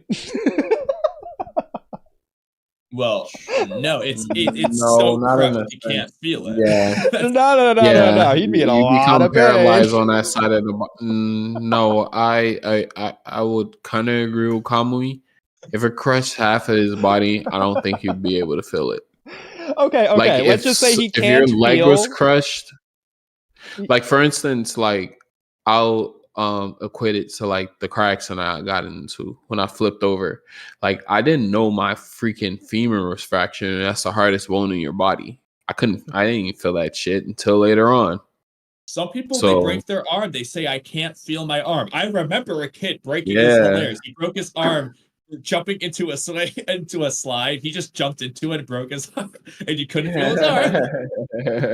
Okay, then Kamui. Yeah, so There's still a way around this, because it's not like it goes from 0% crushed to 100% crushed. It's still, regardless, it's still a gradient. And so he would feel the part that's only kind of crushed. Well, he doesn't. Apparently. Okay. So then the only explanation is Kamui. No, it's not. That's a no. Hashirama's cells are at play here. I'm just saying, Obito should have felt it. but how Hashirama's cells how are- didn't he die? Like Well, He should've again, died Frank, on impact. I'm asking you this to begin with. How did the first boulder not kill him? Shinobi durability. He just survived. At that point, none of the rocks actually land on him. They are adding more weight. I'll admit that. But at that point, it's like, bro's already just apparently able to survive this shit. The extra rocks don't really even matter anymore. He already did the impossible. Like, and we know he didn't phase through the first boulder because his face and body was destroyed on that side. So, like, again, if he's surviving that, the extra boulders don't matter. He didn't phase through it. Telling you. Well, no, his face isn't destroyed because his face doesn't have... It's crushed. It's all messed up. You get my point. Yeah, but it's not the same as his body, which needed the replacement of the Hashirama cells. Like, his face isn't stitched up the middle. Well, no, that's just an error anyway. It's just face. The stitching is on the wrong side anyway. This is just makes no sense. Like, his This is why. bandages are on the fine side and not his crushed side. That doesn't make any sense. Well, are they, though? It doesn't look like it to me right now. Yes. Based on this, what I'm looking at right here. Like, you literally see his crushed face. Like, that should be bandaged up. That shouldn't be exposed right now. Like, the bandages are all over his right side, which wasn't under the boulder. In fact, his whole right side is like he's missing an arm, apparently, on his right, like, and his left side barely has bandages. Like, his left side's what's crushed. Like, everything's on the wrong side. Well, are you misremembering it? Because I remember the left side being the side that's like sticking out. Right? Okay, so the bruises are on the wrong side then, is what it is. Yeah, because especially shouldn't have- considering... Okay. Think about like his You're right. Sharingan. You can see which one. Yeah, he has, you're which right. one Right, he's he missing. gives his left eye. Okay, but then the bruises that we're seeing, like the sunken in bruises in that top left panel, shouldn't be there because they should be under the bandages. Wait, say that again. Well, he did So say look into he... the top left panel. Top left Yeah. panel. You see all those marks on his face? You mean like Those on his are left, on our right of the top left panel? Yes. Yeah. Yes. Or the bottom left panel, same thing. That should be under the bandages. I agree, but that could just be like dirt smudges. As I know you're gonna hate that as an answer, but that might. I mean, it could be because it does look different but even from his then, star just later look at on. his eye. His right eye. There's no signs of like sunken in anywhere. It's all on the left side. That's the eye that's closed deep. Oh, I guess he has no eye there, but like it doesn't look like it's damaged. Well, what I will feel say, like I just Kamui, the eye should have been still crushed. half of your body was pulverized. Also, real quick. Okay, I know this is random, but I don't know what's going on here. Go to the bottom left panel. Why does it look like Obito has one vampire fang? You see this? I think it's supposed to be his lips being torn a bit. It's this Genma cosplay. That's a vampire fang. Oh, shit. Shout out that. You've just revealed your email. Anyways. Yeah, I think that's supposed to be. Oh, I think you're He's right. I drooling. think his lip is just cut. That's crazy. Yeah, it might be cut. Wow, that's insane. Maybe. Bro got But like it that looks like a Kimimaro cheek going on. Bro, that Kimimaro cheek was awesome. But Kamui, regardless of what you want to think, I still say the eye, at the very least, should have been crushed if it wasn't for Kamui. So if you want to say that's the only thing, then sure. But at the very least, its eye should have been. The eye have been crushed? Wait, what? Why should the eye have been crushed? Well, because it was under the rock, and half of his body was pulverized, as Madara says right there. Well,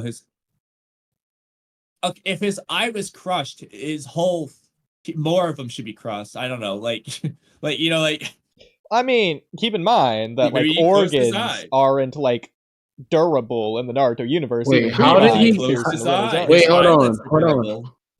Hold on. How does he have one Sharingan and the side of his face that got crushed? Because of Kamui. How did he give? Hold on. How did he give Kakashi his Sharingan? It was Really? the He had one it, that was so- sticking out. Then transplant it with a medical ninjutsu. Yeah, but that eye is crushed right there though, so he wouldn't be able to pull that one out. Actually, and that's that a good one point. he still has. Rin- Did pulled it they out. use medical ninjutsu when Kakashi stole Obito's eye and put it in his own?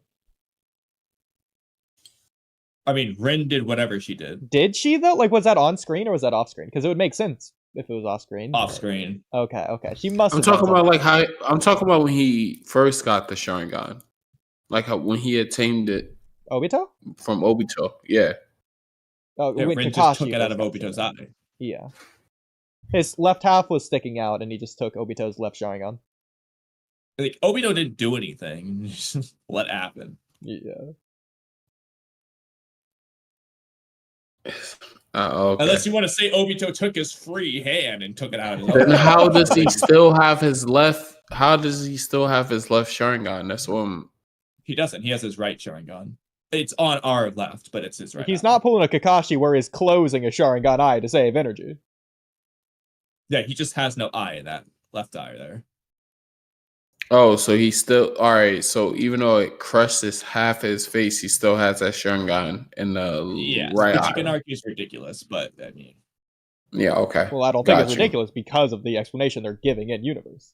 it's not giving you, bro. I'm telling you, bro. You can argue this is bad writing or whatever you want. It's just an Easter egg.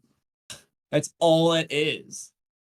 Man, I activated Kamui in his right eye and not his left when it happened. Or maybe he activated Kamui Maybe he Pre-game? activated hold up. Maybe he activated his Mangekyo and like Oh. a spurt moment, and then like Exactly. it just disappeared. Yeah, just like Sasuke unlocking his Sharingan for the first time. And he reawakened it later. He didn't reawaken it. He just actually used it later. It's a difference. It's not awakening at that point. It was kind of reawakening it. I mean, it's presented that way, yeah. But like, to be fair, that could have been in Kishimoto's mind. His awakening, which he retconned later, like for all we know. I mean, I definitely wouldn't say he's just using it normally there. Nah, he awakened it in that moment. It was just a reawakening. Well, again, though, like I said, Kishimoto might have just changed the awakening anyway. That might have been the awakening of his Sharingan, like originally. Like, how did Kakashi awaken his Sharingan, his Mangekyo? Obito? As When I Rin died. remember, When Rin well, died. no, this is when he stabbed Rin. Which you could argue if Obito wasn't there to see it, no, then maybe he wouldn't have, Kakashi. but- Kakashi. Yeah, when Rin died, that's when Kakashi awakened it. I If you gotta mean go over the back. time Watch. skip, how did he do that? Bro, I don't know. It's actually weird. So presumably Kakashi must have, this is my guess. Kakashi, after like seeing Itachi and all that stuff, must have thought about how the Mangekyo's awakened somehow, and then said, I once killed Rin. I should have this eye, and somehow trained himself to use it. Because otherwise it is weird. Like, why did he wait so long? There is something written somewhere. I translated it for Thunder God once. It is Kakashi saying something about like intense training to awaken his Mangekyo over the time skip. Yeah, like to use it. I should say, not really awaken, but use it. Yeah, because the first time I seen him use it was when he was helping Naruto, and he was trying to get, I think, who, not Sasori. What's the Datara. dude who Datara. Yeah, he was trying to get Datara into the Kamui, but he couldn't. I think he took off his arm or something like that. Yeah. So he like basically teleports his elbow away so the arm falls off. yeah. I mean, he was aiming for Datara, but he just missed. Yeah, Understandably. he just missed. But, yeah. So Kamui, in regards to this scene, you know in the anime they're like showing you like a diagram of what Madara's thinking, right? Don't remember what this diagram looks like off the top of my head, so you have to show me it. Okay, but like, would you say that I just have like only a watched retcon, once. inconsistent, doesn't exist, anime only, Well, I mean, like, here's filler? okay. I got more things. So first of all, hypothetically, Obito awakened his Mangekyo when the boulder crushes. To me, that takes away quite a bit from the awakening with Rin, because he You already mean his awakened. reawakening? If that's the case, yes, and that hypothetical would be a reawakening. It does take away from that, and I don't like that. So I already don't like it. I don't think it takes First of away all. from it. Though I see why It you're does. saying that. Okay. Okay, we just move on. Okay. Anyway, I personally don't like that as a concept anyway. And it's just weird because as it is, it's like, I understand that tactically you don't have to lose the one closest to you, it turns out, based on Boruto and all that jazz. But like in Naruto, all the Uchiha are awakening it when they lose someone very, very, very close to the. Obito's not. I mean, he's quote unquote losing in a way, but he's just dying from his perspective. It's like so different, and it's like I know. I feel like it's just going off the rails from that. There was something else I was gonna say earlier that I forgot. But in a way, like Sarda did awaken it by losing. Yeah, but like somebody Sarda's close to doing her, it but in the they Boruto didn't era. die. Yeah, I know. But like, I was waiting first for of you to all, say that. that's Ikimoto writing Sarda like 10 years later in the Boruto era. Kishimoto at this time was writing all the Uchihas losing someone close to them when they awaken their Mangekyo.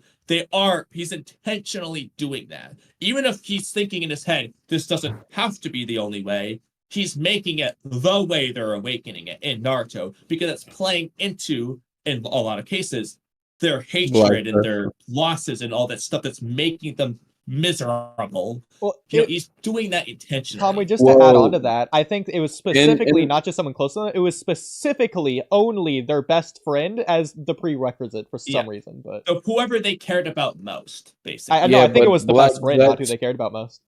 Well, yeah, the problem is I wouldn't say Itachi was Sasuke's best friend, so that's why I'm...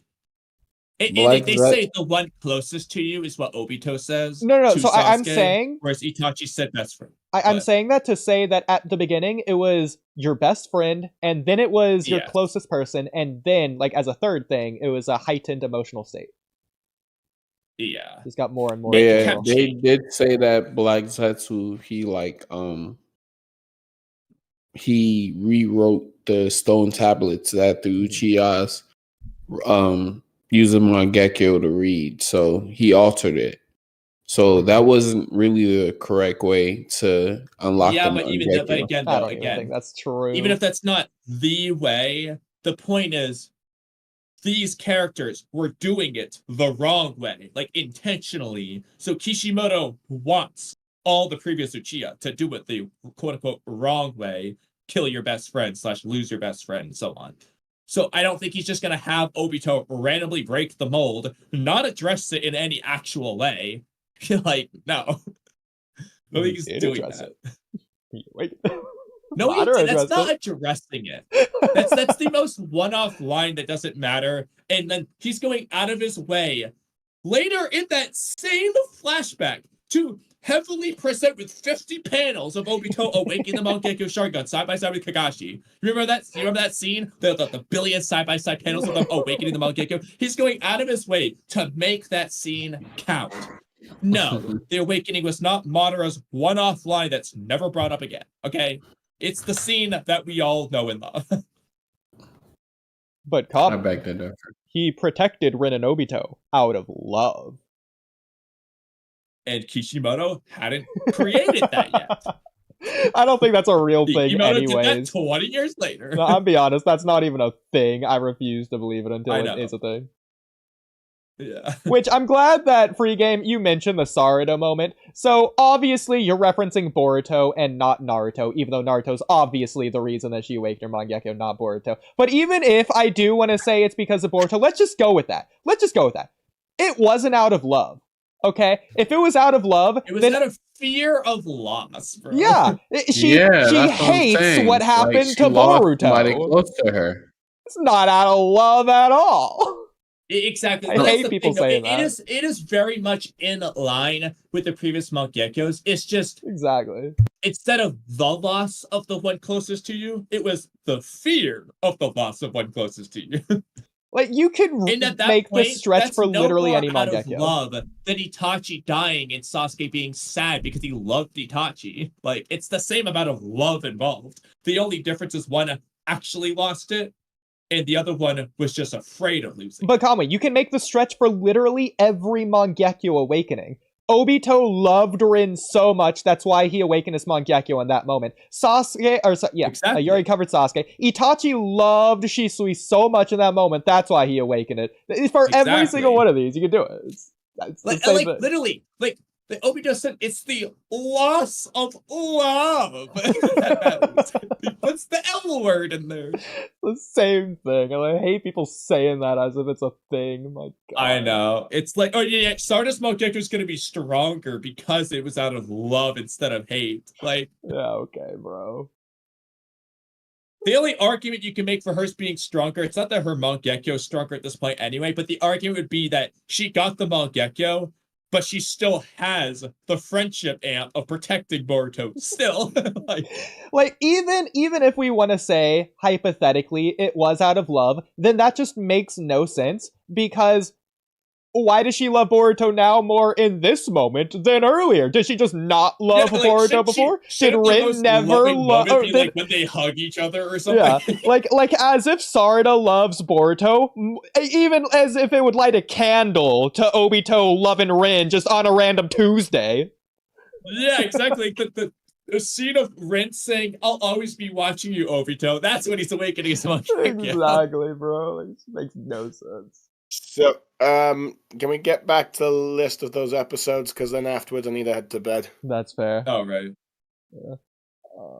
Yeah, likewise. So we already covered that one. Where's like King of Derail? 322. That's an obvious one. That's going number 1 or number 2. Either that or 375 with Oodie, with Kakashi. Okay. Yeah. So 322 is the episode with Madara. Madara comes back. This one. Yeah. All right. Cool. Got it. All right. Reanimation of Madara Uchiha.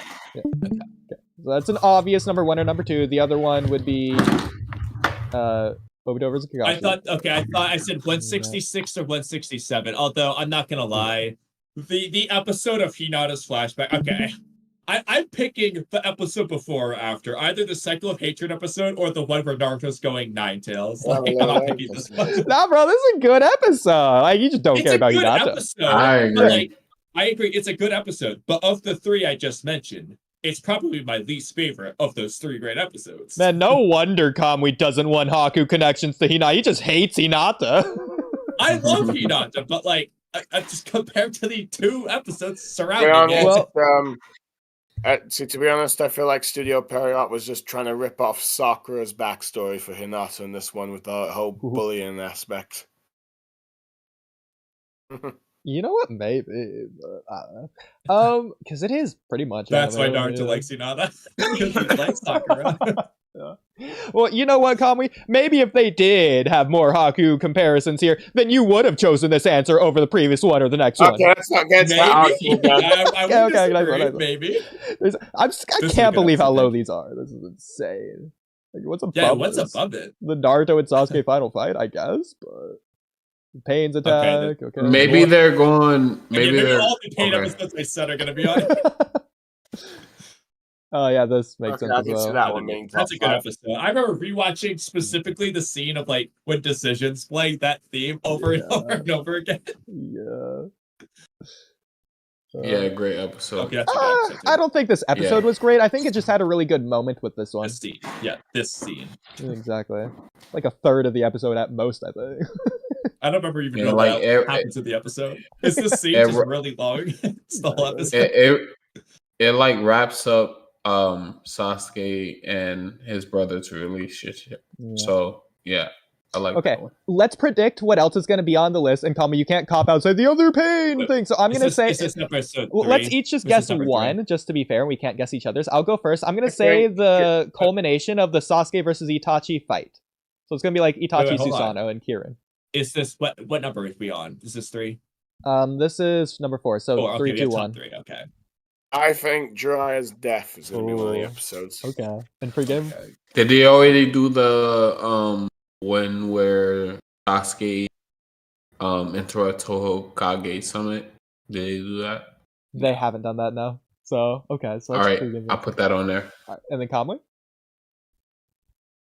I'm trying to think of any other. I mean, so okay. 167 is a tricky one because I could totally see being on there, but I could totally see them saying no because of the goofy animation. So that's where I'm moving. I'm still gonna go with it anyway because that's the one I said earlier. Unless I'm not allowed to pick the Pain arc episodes, but well, you can, but you've already listed them. So like, if anything, you could list like the Nagato confrontation, Nagato's backstory, any of those episodes as well, I guess. Okay. Okay, let me think for a second. Or I guess if you want to list the next episode specifically because of Minato rather than because of the 6 cells. But I think that's actually 2 episodes later. So no, he just sees Minato at the end of the episode. He's not talking to me. So I could definitely see them doing something with the Naruto versus Sasuke final fight in there as well because we haven't gotten that yet. Mm-hmm. So one of those episodes. And just to throw one more in there. Oh yeah. Maybe Neji's death, but I don't know if they're gonna put that on there. That's what I would have on there for sure. Yeah. The first episode and the final episode haven't done that. Another exams episode could also be in there somewhere. Oh yeah, like, the written test. I can imagine. Sasuke versus Orochimaru, maybe Naruto versus Neji. Can we get one? Naruto versus Naruto somewhere. Can we get one? You just name like 10. Well, I mean, my one wasn't allowed, so I'm just going to do others. All right, let's keep going. Let's keep going. That does not visible. Hey, there we go. Yeah. Okay. I would say 476 over 478, but that's okay. Or actually 479 is also pretty good. That's the one where Sasuke's like on the thinking, right? Yeah. They're on the ground. Well, actually no, 478.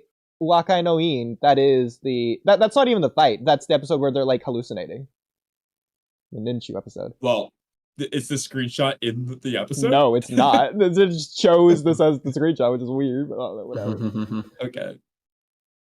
Because it's 476 yep, and 47. that That's that. But oh yeah, it's dry though. Okay. Yeah, Number that was one. a good Oh, let's episode. go! Okay, Oh my this God. one. None of mine. I got it. That was a great episode. I rewatched that fight several times. So yeah. Real quick, I forget, why was Itachi's arms burned? It was from like the kunai explosion, right? Maybe it's from Kieran.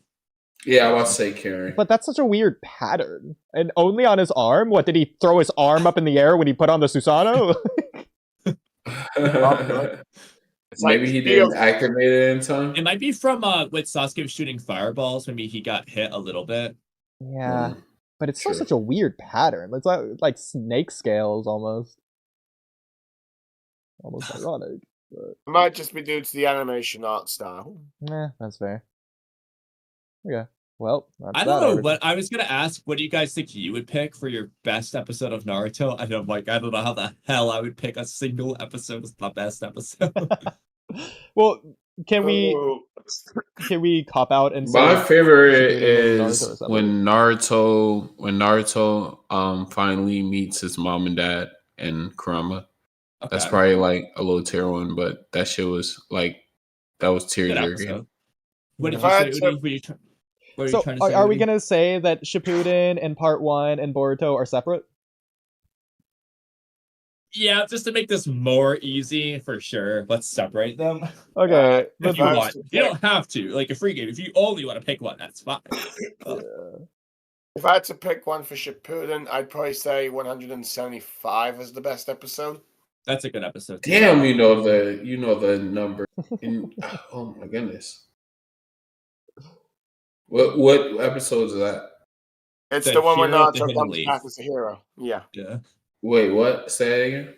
Post Nagato talk, Naruto's like they're throwing him in the air and all that. And they're like, Iruko's like, there's a hero before our eyes, and he's crying as Naruto's like the hero of the hidden leaf. Gotcha. Remember Sakura hugs Naruto. Which should have been Hinata. If I can pick, my favorite episode in Naruto, I guess Part 1. Is this Part 1? When Rock Lee fights what's the name from the Kage clan, or is that Shippuden? Mimaru, yeah, that's Part 1. Yeah, that would be my favorite one, right?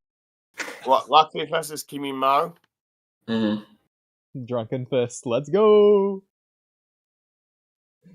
Yeah. I don't know it's how the hell I'm going to episode of Drunken Fist again after that.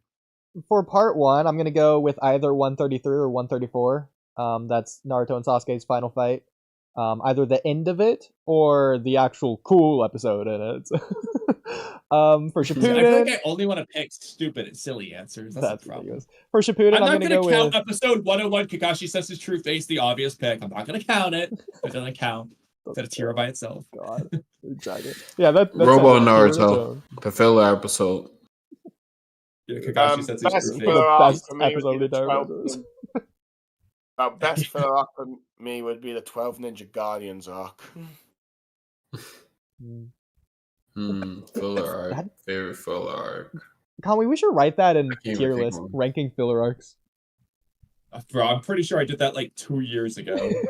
I'll be down to do one. I think I had filler episodes and or arcs like in there is a tier list. There's no way. Like I don't even need to write it down if it's not written down.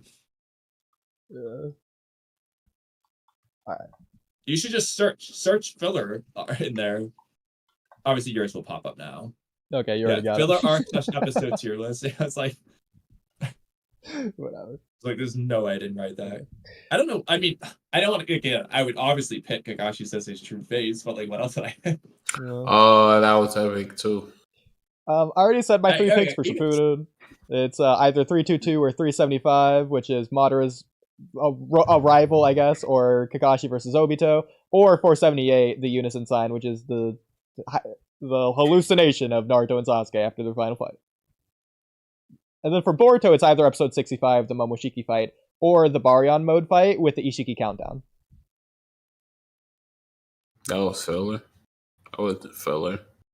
No, the Ishiki fight was indeed not filler. Oh, okay. I heard that Like, filler Baryon mode. Oh, I can't believe they made it filler. Oh wow, yeah. Why would they do that? But yo, I gotta go.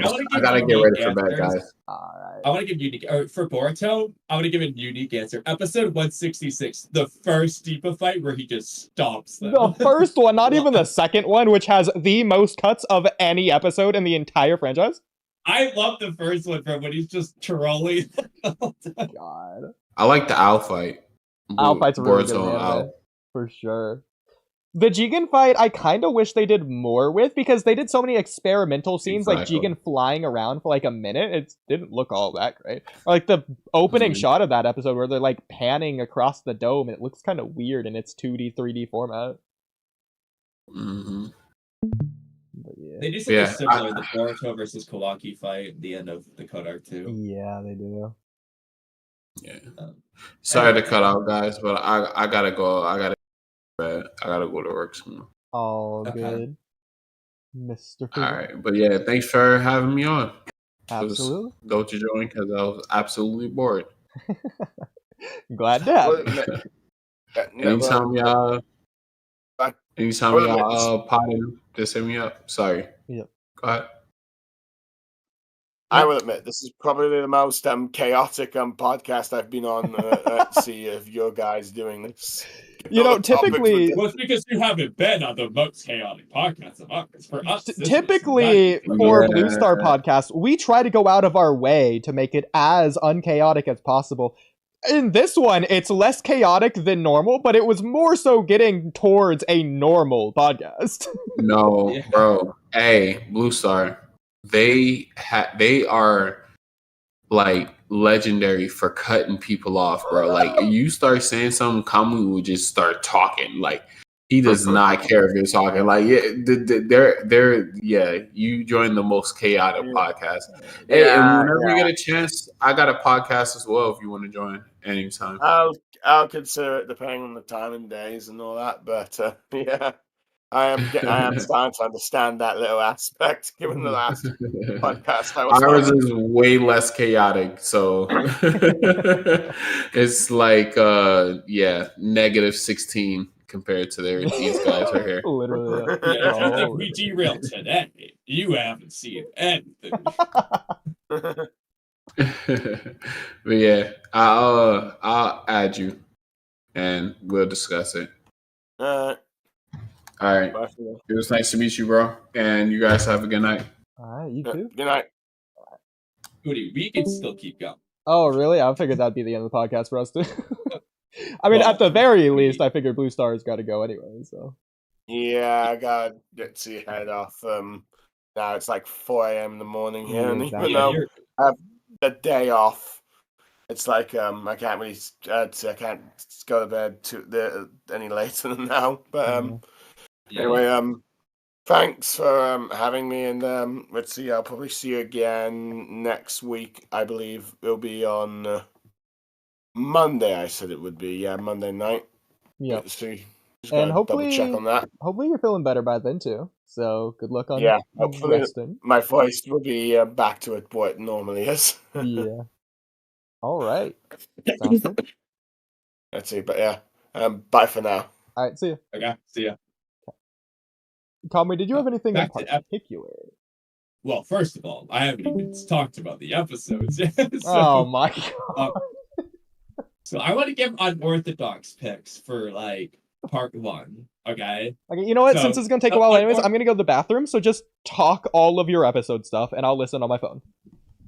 Okay. So some unorthodox picks that I don't think other people would pick, which you could definitely argue shouldn't be like the answers, but I don't care. I'm still gonna mention them. So one of which Oodie, you will definitely love.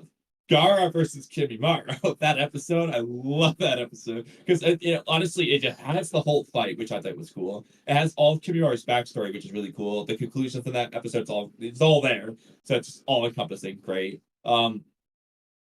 Specifically, probably would be the last episode of Neji versus Kidomaru. I like Neji versus Kidomaru a lot.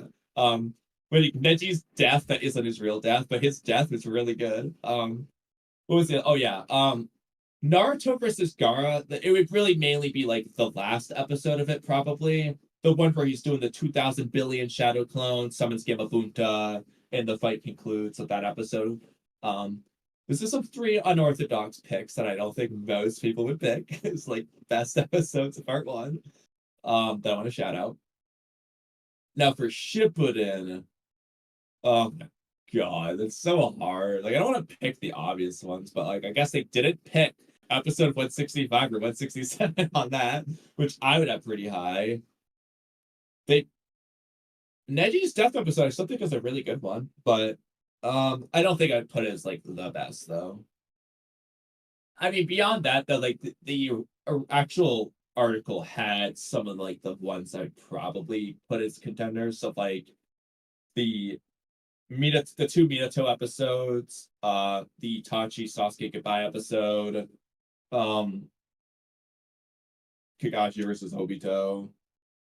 I don't think I would pick, even though I really like the Unison Sign episode, I honestly would feel confident I wouldn't pick that one. I feel like partly because I just like the part 1 fight better than the second fight. So I'm just already tuned out in that sense. Like, not to say I'm tuned out, but like it's probably not going to be my number 1 pick.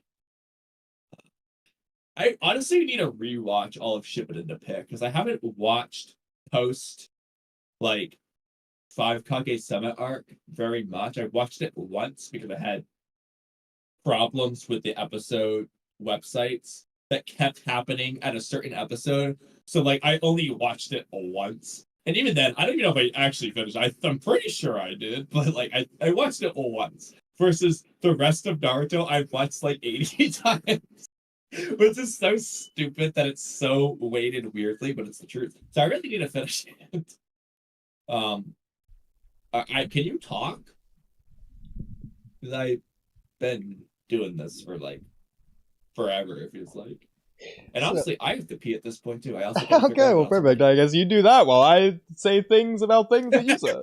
Perfect. If we're talking about unorthodox picks, I've got a couple. I guess this first one isn't unorthodox, but the first one would be the first big sell of Naruto. I'm not going to consider episode 1 that really hooked everyone. Oh yeah, I was going to say episode test. 1's another one I should have said. I was going to say episode 18 or 19, Naruto's speech to Zabuza and or Zabuza and Haku's ends. Specifically saying Gato die as well. Yes.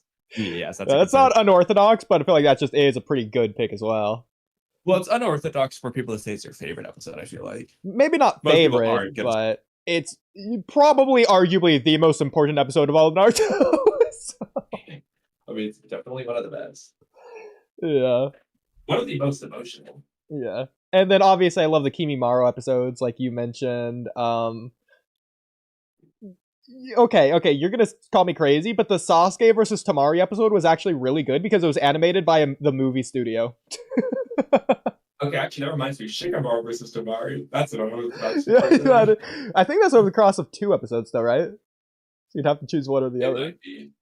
I don't remember exactly. But either way. You'd probably just pick the second one that has more of it. I'm gonna also throw in there the Hinata versus Neji fight episode in the prelims. Yes. I think that's a fair pick. It's definitely one of the better fights. Understandable and more popular. One that everyone's gonna hate my answer for is Sasuke versus Sakura versus Ino in the prelims. I love that episode. Everyone hates that fight. It's the worst fight in all of Naruto. You're the worst fight in all of Naruto. Freaking idiots. Shut up. You don't understand what a good writing looks like. Actually, okay. I feel like, okay, obviously I'm going to be the one who's like, oh, let's keep going here, but I don't think we've ever done this.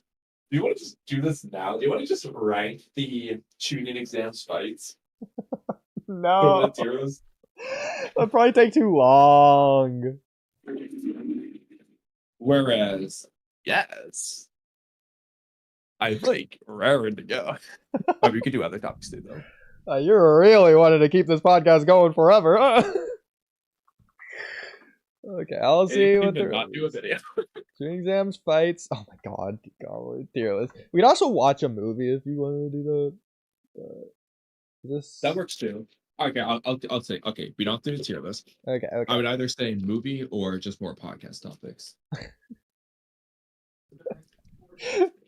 Okay. Well, I had a couple other answers for at least Shippuden. There's definitely a couple. Either the final or the second to final episode of the Power arc, because it literally just is a movie. So that technically, objectively, might just be objectively the highest quality episode of all Naruto. Well, visually, sure, but I wouldn't say writing wise. No, not writing wise, but just like visually at least. I also have other cop out answers.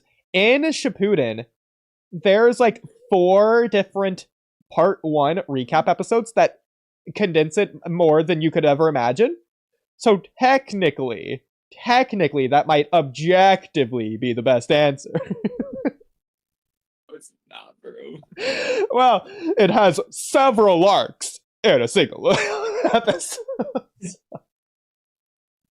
Covering it all. Doesn't mean that they're as good as the actual episode arcs. That's fair. Okay. In part 1, specifically the Search for Tsunade arc, the episode where Tsunade gets over her fear of blood and activates the 1,000 healings, whatever it is. That's a pretty good one. Yeah. Even though I don't really like the rest of that fight as much, the arc is okay, but probably towards the bottom of part 1 arcs at least. If we're going on that train, the Kabuto versus Tsunade. Oh my god, I'm not gonna rank that as one of my favorite episodes. But I like it. You might call me crazy, but the Kankuro versus Sasori fight was kind of cool. It wasn't as cool as like Deidara versus Gaara. It's overshadowed by that, and then Sasori versus Sakura and Shio overshadows it as well. But for what it was a lot more than I expected. With Sasori's just like you must be wondering like how I know all of your moves and blah blah blah. Yeah. The answer is quite simple. For me, when I think of like an introduction to Shippuden, that's the fight I go to. That really sets the tone for me more than any other fight at the beginning of Shippuden. Or anything, really. I mean, I can get that, you know? I don't know, it sounds crazy when I say it out loud, but it's true. It's the most memorable fight there, I guess. I disagree. It might sound crazy, but it doesn't mean I'm not with you. Yeah. So I'm gonna say Sakura and Shio versus Sasori doesn't count, because I don't think there's one standout episode that stands leagues above the other episodes, even if the 100 Puppets episode might be slightly better than the episode surrounding it. Like, hypothetically, if they condensed a lot of it into one episode and then made that episode peak, then maybe, but other than that, I don't think any of those episodes should count. I think that's all I thought about saying. Oh, right. The Naruto, or I guess the Sound 4 Edo Tensei episode. It would be that's technically 2 episodes though, so that doesn't count. And then Hayate versus Yugao, I've mentioned that a billion times. Not as my favorite episode, but an episode that should be the most canon of all the fillers. I'm trying to think of more Shippuden unorthodox picks. Like it's easier for part 1, to be honest. But yeah. If you're gonna go for like a funny one, then similar to the Kakashi Mask episode, you just go for the second Kakashi Mask episode. Or the ostrich. Oh god. Okay, might be the best or worst episode. This is a super stupid unorthodox pick. Kisame versus B or Kisame versus Guy. I'll give you the worst episode of Shippuden. Team Guy versus Team Guy. God. That's ridiculous. But anyways.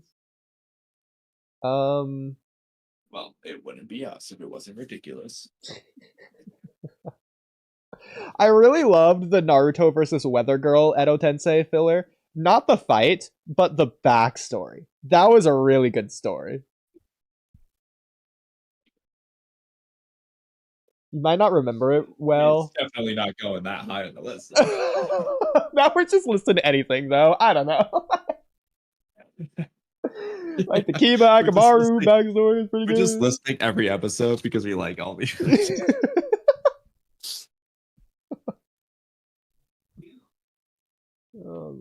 god. Oh, was Konohamaru versus Tamari, was that an OVA or was that an episode? I think that might have been an episode, but it was like produced as an OVA or something. No, that's, I mean, it might have been, but I mean, this Konohamaru versus Naruto is an OVA, but the Tamari one's an episode for sure. Episode, yeah. I think it So I was haven't seen the produced OVA, as so an I've seen OVA, or it was made by the movie studio. Then they released it in the episode format, similar to the Chikara arc. But I'm not Maybe. sure on that. That I don't know. Yeah. Definitely feels different, so definitely goes up there at the very least. What else? What else? I mean, I don't know how you could make this work, but you could do some connection to, or just like how the Chikara arc technically objectively might be the best. You could say the filler episode where the road to Ninja Sakura comes to the real world might objectively be the best because of its connection to the movie. No, bro. I mean, I like it, but like, that would be objectively the best. Well, one that can be argued to be the best that we haven't mentioned yet would be the 8 Gates Guy episode, but I expected way more out of that, I'm not gonna lie. The freaking 7 Gates Guy versus Madara looked cooler than 8 Gates Guy than Madara. Like, why is the best animated part of the episode before he goes 8 gates? Oh, so. I think Kakashi versus honestly, I think Kakashi versus Obito or the Minato flashback ones might be like the best picks. I don't know for Shippuden. What about Madara's arrival 322? I'm not gonna pick it because while it's definitely one of the coolest, I don't think it has the same narrative weight and emotion that those other episodes have. That's which fair. I do put more stock into. But I think pacing is So- also important. If you look at what all they cover in that episode, it's incredible how much they get through. How much they, not get through, but how much Well- they do in the episode. But I could say the same about the Minato flashback. So Yeah, you could also say the same about Kakashi versus Obito's episode, because that's obviously not the only thing in that episode. You have Sakura's fake smile. flashbacks kind of add stuff. So, yeah, that as well. But aside from that, everything else in that episode, you have Sakura's fake smile, you have Sasuke wanting to burn all the tailed beasts and fighting the Ten Tails. I think this is the same episode. No, it is the same episode because it's the different art style. You have Obito coming back to reality and everyone trying to race to Obito as he's doing his thing, and then Madara does this weird black goo thing on Obito, and then Obito at the end of the episode turns into the Ten Tails. That's all one episode. That is insane. Yeah. The end of the episode is Ten Toast and Jerky. Yeah, you get Hinata saying that, and Naruto's freaking out. Even before that, you get the Minato Obito moment, which is really, really good. So Yeah, the one Minato, like, where Minato also. that was you, wasn't it? Oh no, that's a different. Like, yeah, exactly. So that's a good pick. Yeah. Obito, that was you? It's so good. Yeah. So that might be the best episode, but I don't know. I really like 322. Even if it's not emotionally they're as all depth or great. whatever. For obvious reasons, but Yeah. And then, I don't know, you said you don't like the Unison Sign episode, no, that's not what I after- said. I didn't say I don't like it. I know, I'm you just saying said you I'm just because not you like the like part it. 1 fight better, but so do I. The thing is, this isn't the fight. They don't even fight in the episode. I know, but like my point, I said my point with that was that maybe I'm just biased against it because I'm going into it like it's retroactively going into it like I like the other one better. But even then, I still feel like I would probably pick those Minato or Kakashi episodes more. But it's hard to say. I have to rewatch it. Like I said, I've only watched these episodes. Well, I've watched the Minato scene a billion times before I realized that YouTube exists and you can just listen to the theme there. Because I would just listen to the decision theme by the listening to episode. that part of the episode. I would do the 100 same billion thing. times before bed. Yeah. So like I know that scene by heart. Just record the episode on Cartoon Network and just play the episode a billion times, yeah.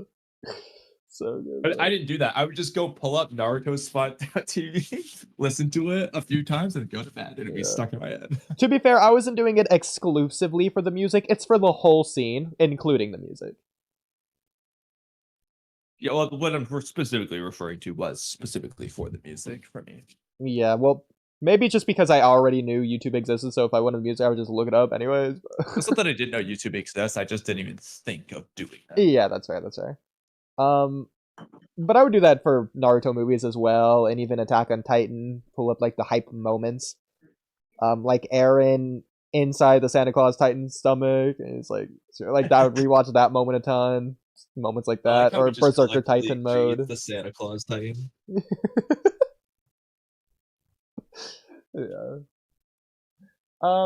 The only other thing that I had for this podcast would be, at this point it's a little bit late since I think this would be better with BlueStar or Cam or whoever, but would be the Kawaki agency thing. The thing is, if we don't cover it tonight, we're not going to cover it. Let's be honest. Well, because the chapter's I'm coming fine out. with covering it now, because honestly, I'm cooking so I can eat, and then I'd like to shower before doing a movie, so that I've just done it. So I don't know what time that'll be. But hypothetically, if it's like 1 o'clock, that's probably fine for us to do one movie starting then. And then while we cover Kawaki Agency, I guess I'm doing food stuff. So that could work for me at least. Yeah. Okay. So let me go find Jonathan Oliver's first post. I guess I'll look up Kamui's name on here, just since it's probably easier. And scroll down a jillion miles. Okay, yesterday at 9:51. I'm gonna scroll up a ton of Jonathan Oliver. I'm just waiting until I stop seeing the gray name in the profile picture. Okay, I'm gonna be around here. Okay. So we're not gonna like read off all the messages, but at the very least we'll be talking about the conversation and have it We here. really only need to read for the because most of it was us arguing something kind of separate, because he wasn't understanding what I was saying at all. You really just need to read the first message more than anything. The one I just said in response to Space. Yeah. Okay, so none of this up here is relevant. It's only down here, so. I'm gonna look for it on my phone. Okay. I can't believe how long that lasted. The only reason it stopped because we had to go to why are you bed. entertaining? I'm like, how can I not? I know. Just the whole time. It was like what Mr. Spiraling does. Like, guys, just stop. Okay, bro. It's like, how could we?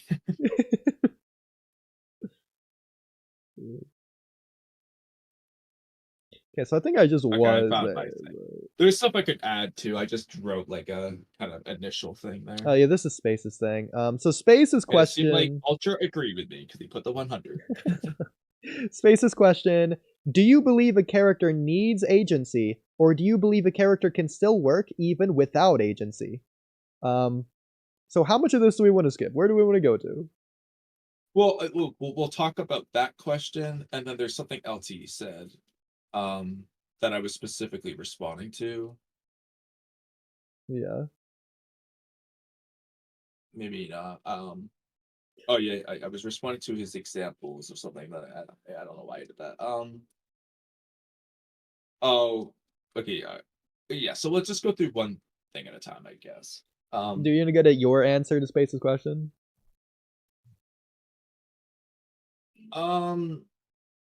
We could start there. I don't know if we should start there. I mean, probably. I mean, I had my own answer, but I don't think it's really relevant for this. So, like everyone else had their own answer, but whatever. Yeah. Well, in general, I mean, the answer is, first of all, there's context. Maybe it's context dependent, because there's going to be times where a character's lack of agency could be a good thing. There's other times where a character having agency is a good thing. There's times where you could do it, it's not the right time to do it. So in the sense that like a character should have agency, but they don't, that could be bad. It's like conversely, there's going to be times where honestly they should have had a lack of agency. For some reason they haven't. That could happen too. So this is context. Like there's going to be times where they should, and there's going to be times where they shouldn't. Likewise, the thing I was really getting into is more than anything, it's what's really gonna make or break it is not whether they have it or not. It's how it's done. Like most things in writing, it's really what it's gonna boil down to. How you execute it is whether or not you're gonna like. And so I gave two different with Kawaki. One both is I'm You're cutting doesn't out, have agency. a little bit. Hello. Yeah. Okay. And both I'll just restate. I don't know what cut out. So I gave You're cutting out where again. God. I feel like all I'm doing is turning around. Making this annoying. But I gave two examples of Kawaki where he more or less doesn't have agency. In one case, you can argue he kind of does. Oh, we'll get into it. So the first one I'll discuss is just the easy one. So Kawaki, for obvious reasons, had no agency when Jigen forcefully gave him karma in the bag. Okay. This was my funny answer to that. So he does. I would disagree with that. Why? He's floating in his like water bubble thing, and he's able to float wherever he wants in there. He can go up, down, left, right. He can turn upside down if he wants. He can do 360s. But the bag just fills up entirely, so I don't think that matters.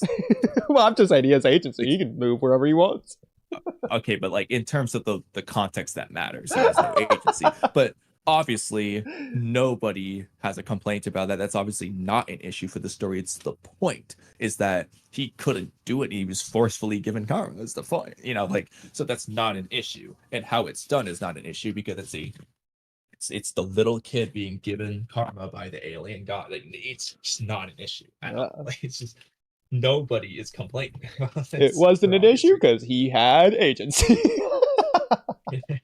No, like so. Then the one is gonna be Kawaki asking Amino for a power up, and I said I don't really like Boruto telling Kawaki that in the future you're going to ask Amino to power you up, in favor of Kawaki just doing it on his own. And in this case, Boruto could know that he's going to do this in the future or whatever. That's fine. Doesn't matter if Boruto knows. The point is whether Boruto tells him it or not. What were you about to say?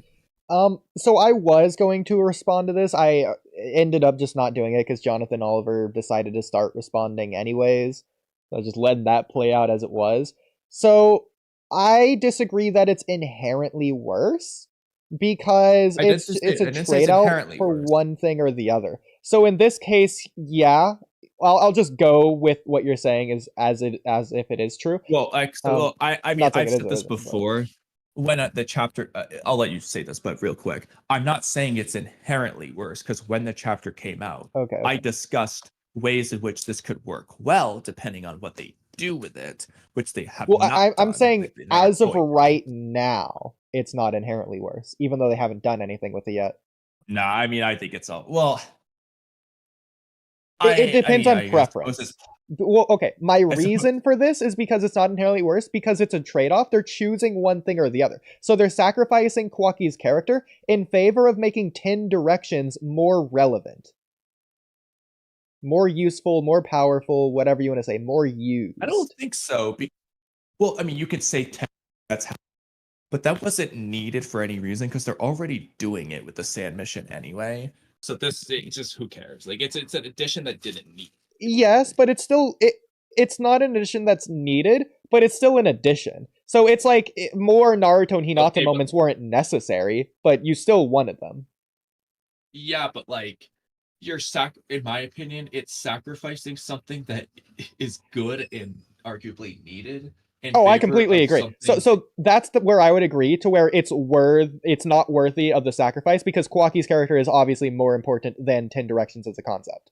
But obviously, I guess it also kind of depends what they do with 10 directions. Had plenty going for it anyway. That's another thing, yeah. But it's kind of like Omnipotence, how Omnipotence is so overly talked about and used and prominent into Blue Vortex. It's kind of like that in concept.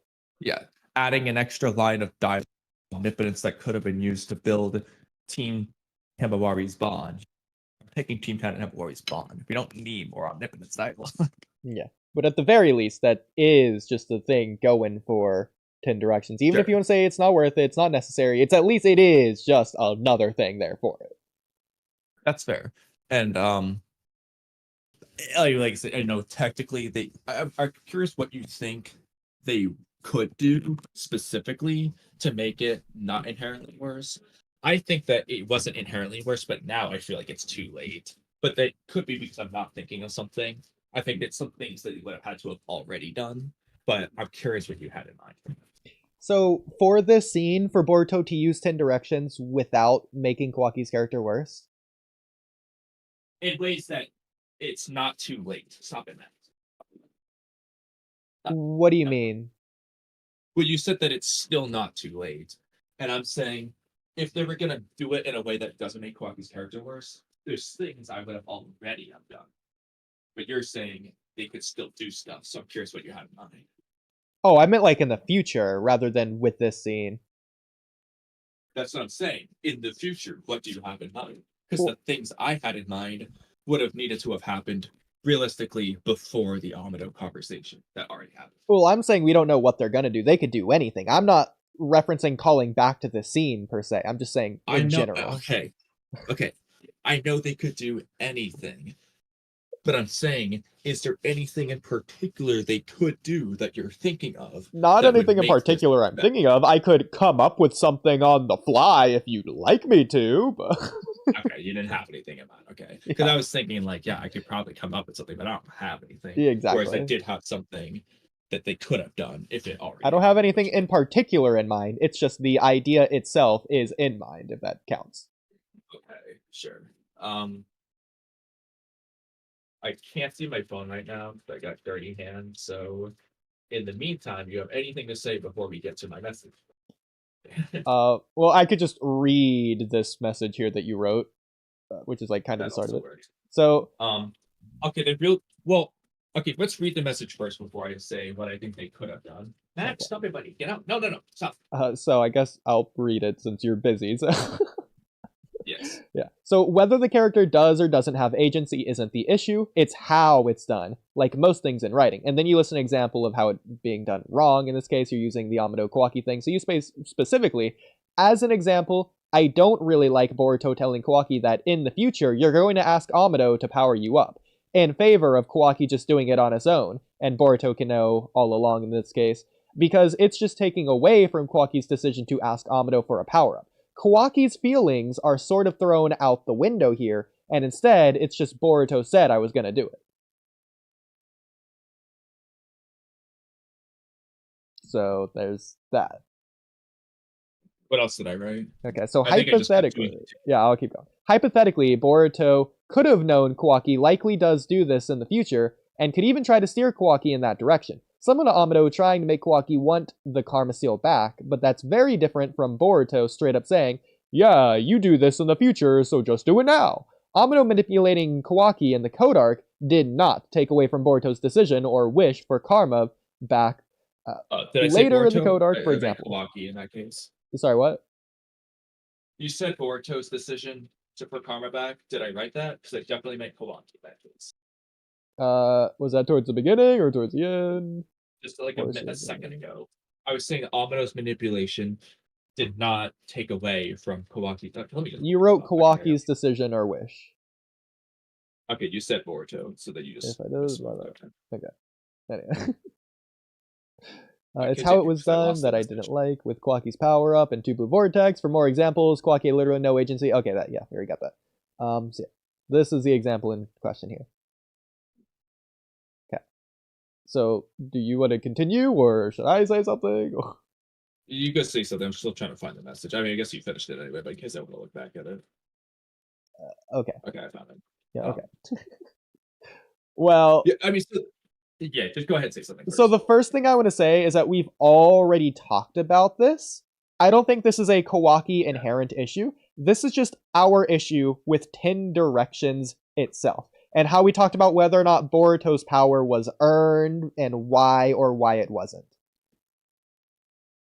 So it would just be applying that concept here to Kawaki, not with Kawaki's decision, but with 10 Directions and how it kind of ruins what he would or wouldn't gain, at least early.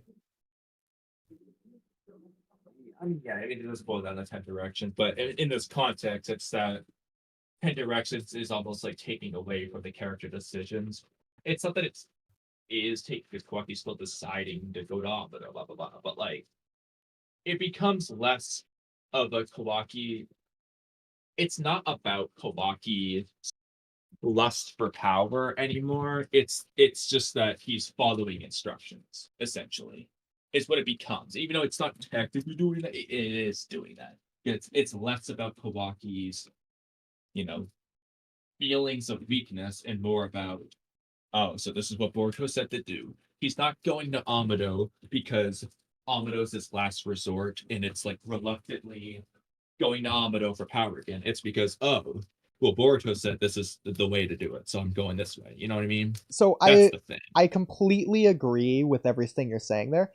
What I will say is that it doesn't entirely take away from it, because I agree. It's not entirely doing it's it, just but both reasons. It is doing It is taking away from it a little bit, yes, but not overly so, because I still think the main reason is coming from Kawaki rather than from Boruto. If you ask Kawaki why he went to Amado, he's not going to say because Boruto said so. No, it's because he wants power, but why Yes. Amado specifically versus anything else? That's fair, but then again, what else would he do? Whereas I agree, but then it's like, then why does he? But then I come back to why did? So this gets into the Jonathan Oliver thing as a side note, Yeah. but why did Ikimoto choose/need to write it that way? Why couldn't he have? This was trying to argue. I'm like, as we know, in the future Koji saw, Kawaki was capable of coming to this conclusion on his own. Boruto literally says it. So why did Ikimoto write it so that Boruto's making him do this now? Like, he needs Boruto to tell him to do it now, instead of Kawaki just doing it now on his own. Do you remember Why exactly did what he you write wrote it so there that so I can Kawaki control needs effort? 2 years to decide instead of just deciding now? Yeah. Do you remember exactly what you said so I can control F it? I think I found it actually. No. Yeah. But the problem is they said it like 800 times in 800 different ways. Okay. So I got something here. I think this is it.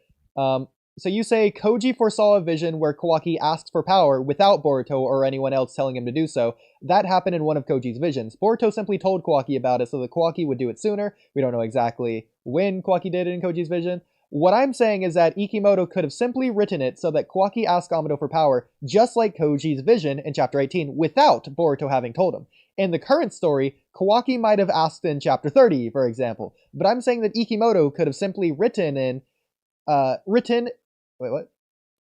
Ikimoto could have simply written.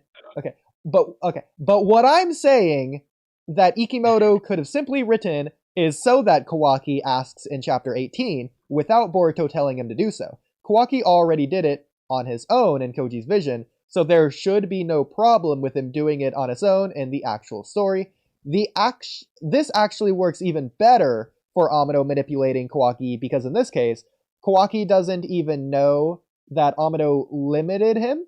He just thinks he's weak, which could have played into Amado's hands theoretically. It doesn't in the current story, but it could have been a plot point, just like it was in the code arc. So I will say, before even getting into this, like the actual meat of it, you and Jonathan Oliver were going back and point over the most meticulous, nitpicky details that didn't have anything to do with anything, and like you were calling him out on this as well, putting words in your mouth or making up irrelevant points that have nothing to do with what you were saying, just respond to what you were actually saying.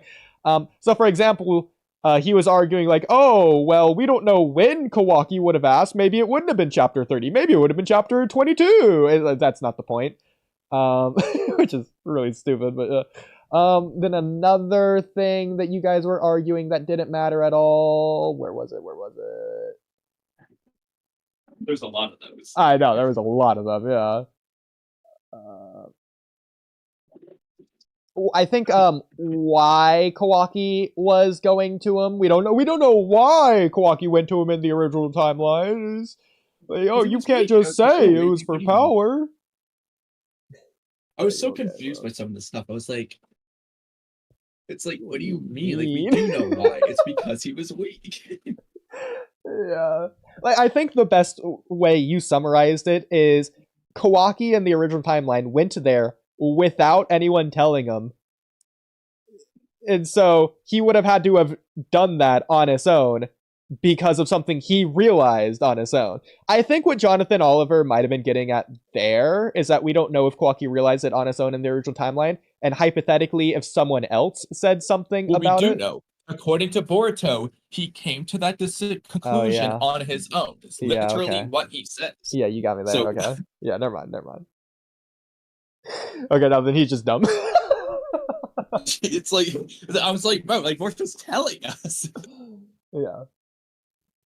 Okay, so I think this is the part that you and Jonathan Oliver were like looking past each other, because I do think through all the nonsense, Jonathan Oliver might have somewhat of a point that you might not have got, but only half of a point, because it could be just as easily argued the other way around. It's kind of similar to the sorry to awaken her Mangekyo out of love, and we just described how it was just as much out of not love as it was out of love. So it's like a similar concept there. So what I'm getting at is, so Jonathan Oliver, and this is such a weak point, I'm going to say right now, because it's not a focus on the story at all, but Jonathan Oliver says that Kawaki is just like Code. So Code is talking to Kawaki. Code says... I actually addressed this. Go ahead, say it. I addressed this. This points you in response to what you're about to say. Go ahead and say it, though. Yeah, so Code tells Kawaki that he's just like him. So he's referencing the fact that Code is... I forget exactly what Code says. Always being used by others, yeah. And so in this case, he's saying that it's in Kawaki's character to be used by others. And so it would make sense for Kawaki to do this because he's being the pawn or whatever. So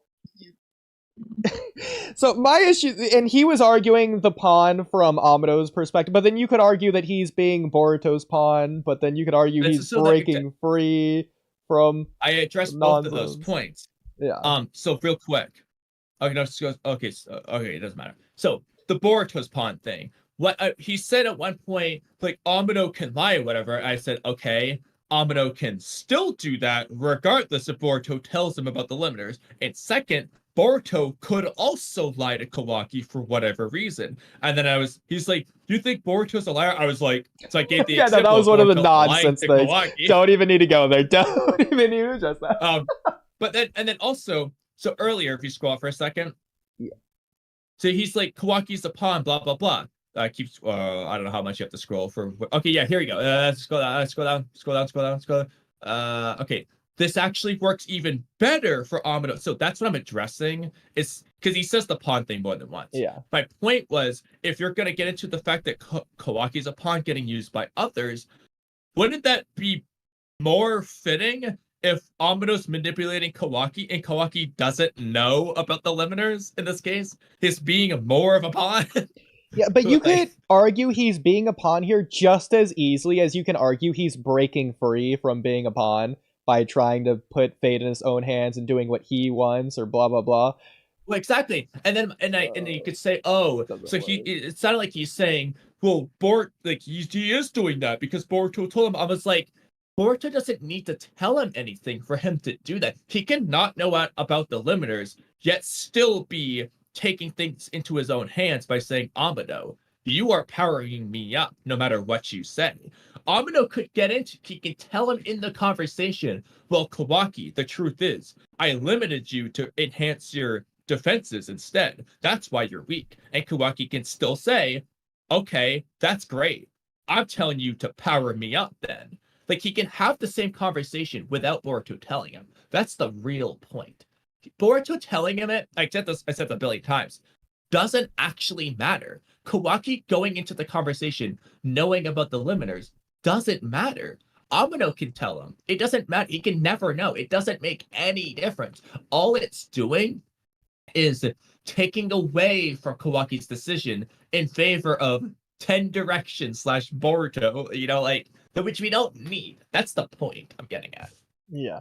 Not only that, but characters can say they're similar in one aspect while just ignoring differences in other aspects. For example, Naruto and Gaara were both alone, and they relate to each other. That doesn't mean Naruto and Gaara are the same character or have the same things happen to them, or would do the same things under the same reactions of the same circumstances. Yeah. So Code and Kawaki are not the same character. It doesn't matter that Code said that 3 years ago, and also that was 3 years ago, as if Kawaki can't change or have character development. Man, remember when Sasuke said he's an Avenger? You think that applies to current Sasuke? No!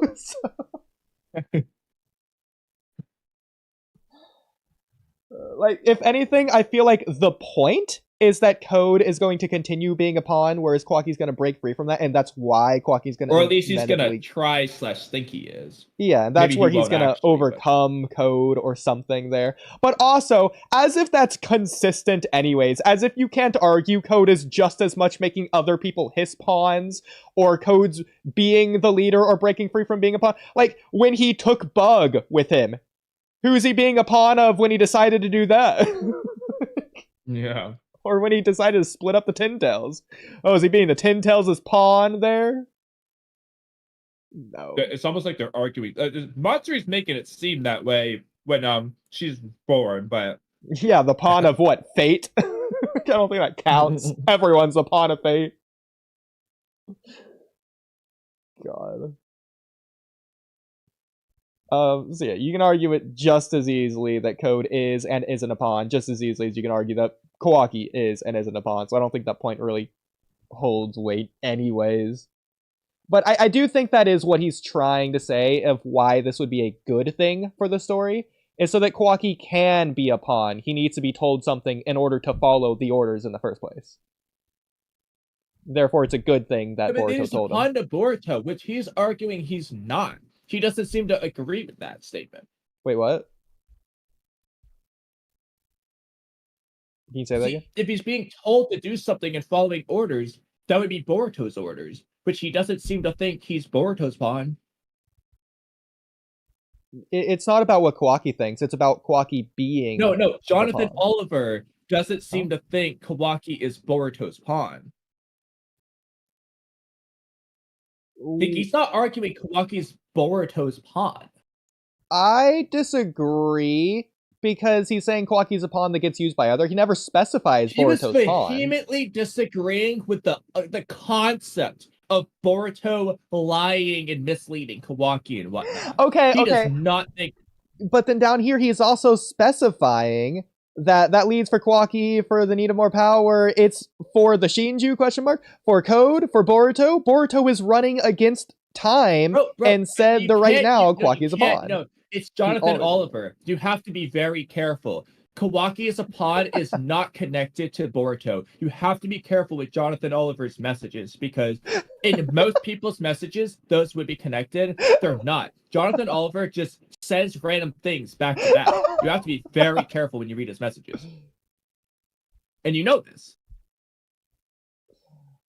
I hate to say this, but it's true. These ideas are not connected, despite the comma between them. If anything, what he says down here debunks his own point. You can see Kawaki making his own decisions and forcing Amado to be his pawn, so then Kawaki isn't a pawn. Look. He always knows something. You need to talk to Kawaki to tell him the truth for him to stop being a pawn from people, especially Amado. He's saying Boruto's making Kawaki not a pawn, is what he's arguing, which is the opposite of what you were saying a few minutes ago. So that's why I'm saying he does not think Kawaki's Boruto's pawn. And my point, and addressing to his last statement, is he doesn't need Boruto to do this. Kawaki can just make his own decisions and force Amado to be his pawn without Boruto. But I think that goes against Jonathan Oliver's point, is that Jonathan Oliver thinks that Kawaki currently is a pawn, and therefore he needs to be shown being a pawn. And so that would go against that. But he doesn't think it's He doesn't think the pawn is being Boruto's pawn. I mean, I understand you already explained it. I kind of disagree based on... I mean, we read the same conversation, so I just got a different interpretation. Is that Kawaki's a pawn to everyone, including Boruto. Well, I mean, if that's the case, then he's just switching up randomly for no reason. Yeah, well, it's Jonathan Oliver, and so I think that's the explanation. Not that he's saying disconnected ideas, but that he switches up all the time. As we already pointed out at the beginning and end of this, he's a pawn, but he's not a pawn. You got me there. Yeah. There you go. God. It's crazy. I always said you can't be a real person.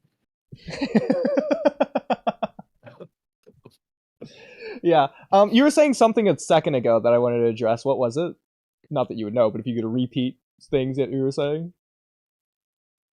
I mean, the pawn stuff or something else? Something else. I think. It might just be better if I look back at the stream. It's like a minute or two ago. Yeah. Okay, I'm just gonna look back at it. I'm gonna 2 minutes ago. I hate to say this, but it's true. These ideas are not connected, despite the combo between them. If anything, what he says down here debunks his own point. You can see Kawaki making his own decisions and you need to talk to Kawaki to tell him the truth for him to stop being a pawn for people, especially Amino. He's saying right, okay, the telling the truth thing. That's okay, that's exactly it. So I get what he's saying there. I disagree, but I can kind of see it. Okay, first of all, do you agree or disagree with that in general?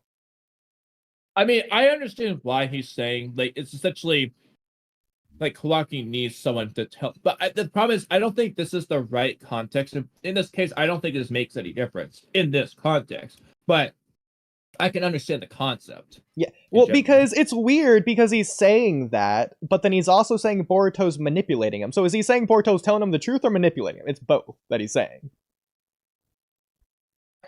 But he's also saying that this makes it harder for Amino to lie, and I guess I technically kind of agree with that, because if there's no other stance, then there's no reason to just not believe Amino other than he's just shady or sus or whatever. But like if it's like Among Us and two different stories are being presented, well now you gotta choose one or the other. And so that means by default he's only like 50% likely to be telling the truth. And so then you're having to make the choice of who you think is telling the truth or liar, rather than just if only one person presents the idea, you might not make that choice. You might just subconsciously just go with it.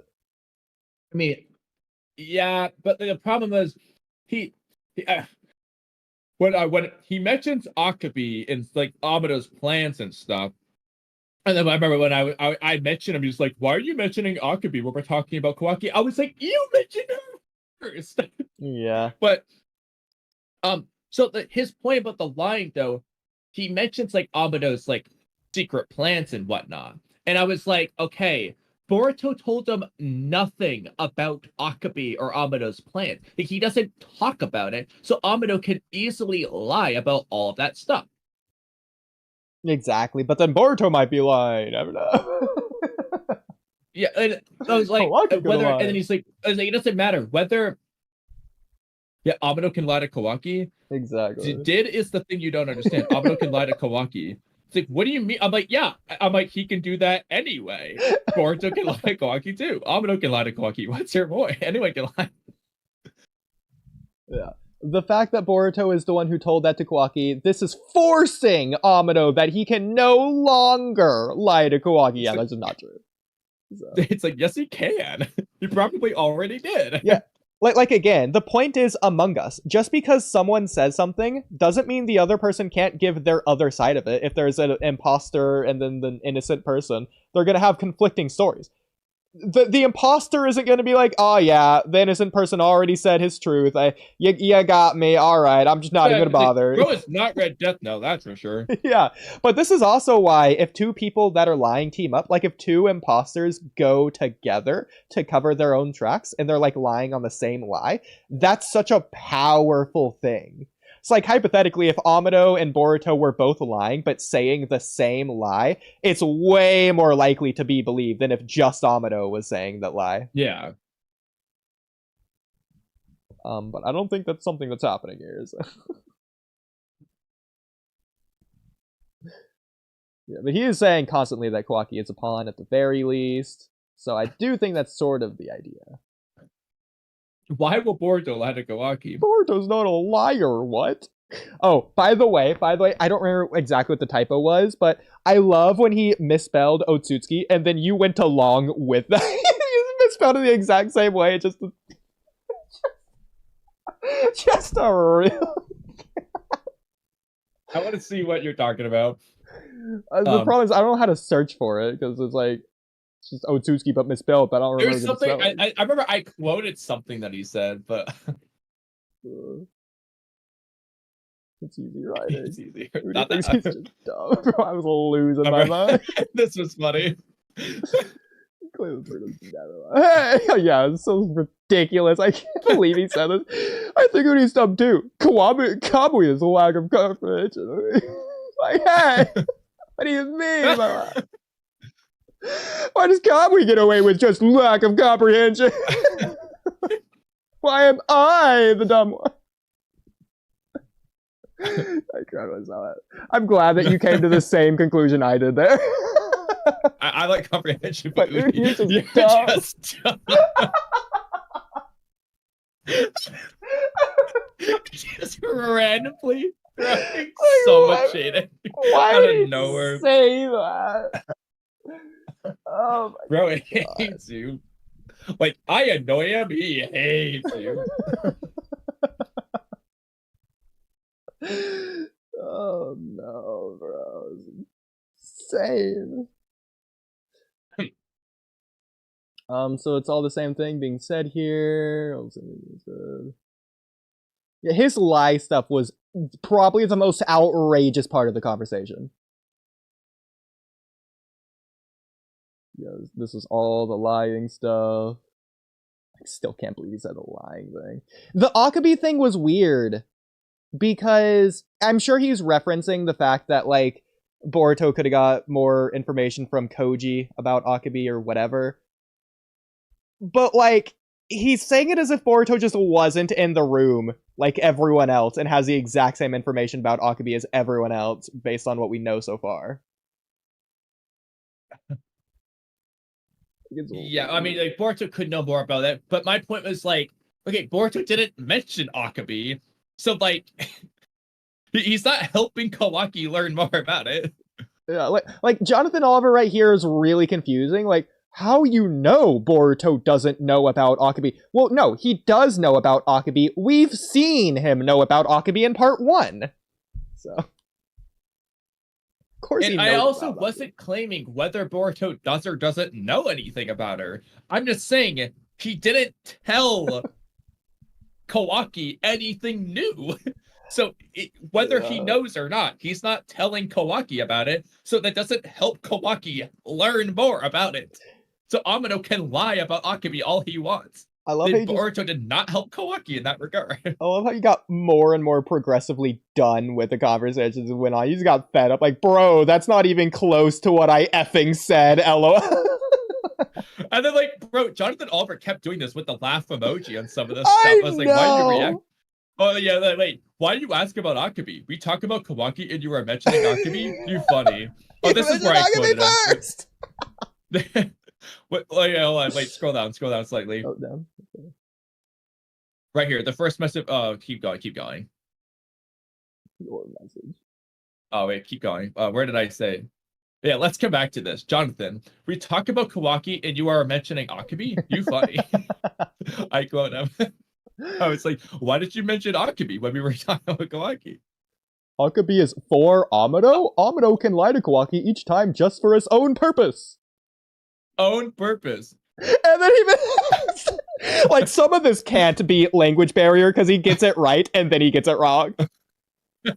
Exactly. So why is this so alarming when I talk about Akabi in response to your mention of Akabi? Because you said that Boruto didn't tell Kawaki about Akabi. Like, what? You don't even know how much Boruto knows about the subject. Bro, okay, there was something else. It was something... You, like, gave some random quantification that doesn't matter. Like, oh, it's only been a few years. And then he goes... The point is about it being years, and, like, you didn't need to add a few at all. You're just, like, adding whatever. I just used this 2 years or whatever. I just went with it to make it extra. And he just goes off on, like, the 2 aspect of it. Yeah. Was it the ants thing? That's where I said, why is Kawaki even waiting 2 years to come to this conclusion? As you said, he needs to get rid of them right now. So let's see what he said because that was hilarious. It's before. It would be before I said it. Okay. I referenced 2 years because he said 2 years. They're right there, yeah. Yeah, okay, so what you said originally... okay, this was just in reference to something we already read earlier. Yeah. I said he might. I said the whole, like, maybe it would be in chapter 30, whereas he could have done it in chapter 18. This is the hypothetical numbers I use. Okay. I use chapters. You even said hypothetically to start off the new paragraph you made. Yeah. Wrong. You even know how long Kawaki will ask Amuro for his. Yeah, it's a hypothetical.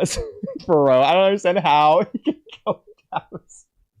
It's like he refuses to read anything he doesn't want to read. He only reads it in the worst possible interpretation. Even worse than that. It's not even a possible interpretation. Yeah, he just makes up interpretations that I'm like, I didn't even say that. Yeah. I also love how he's emphasizing non 2 years right now. Boruto needs to go there. Oh, he's in such a rush. That's why Boruto didn't tell him more. He had to go right now. Boruto's sitting there doing nothing. Boruto didn't even want to talk to Kawaki in chapter 4 when he didn't tell him, hey, go ask Amuro for power then. Like, in the current arc, in the current story, as of the latest chapter, Boruto is intentionally not doing anything. You mean he's in a rush? Also, like this, you are making the story even worse. Wait, I'm not making the story anything.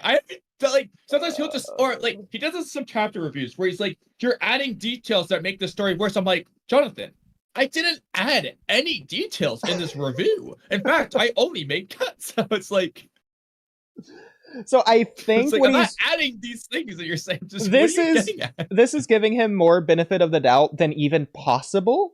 But every time I read that, I think that was it can't be. But I think it was in reference to your analysis of like his pawn idea of Kawaki.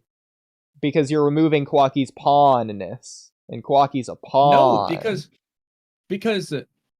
we haven't even discussed the pawns yet. Unless he's saying this, like he's replying to a message. Like this looks pretty early in the conversation. He's replying to the original message. I don't even discuss the pawns yet. Well, okay. Does he? So he hasn't mentioned it yet. You haven't mentioned it yet, but I think that's what he's alluding to. He just hasn't got to it yet. Is my guess. Maybe. But I don't know. Realistically, I don't think beyond benefit of the doubt. I don't even think it influences the pawn thing. Whether Kawaki knows about the limiters or not, he can be just as much or just as not much of a pawn regardless. It all depends on whether Kawaki does what Amuro says or if he says, Amuro, you listen to me. That's the part that matters, which he can do regardless if he knows about the limiters. Like I said, in worst case scenario, just have Amuro tell him about the limiters. Yeah. There you go, he knows.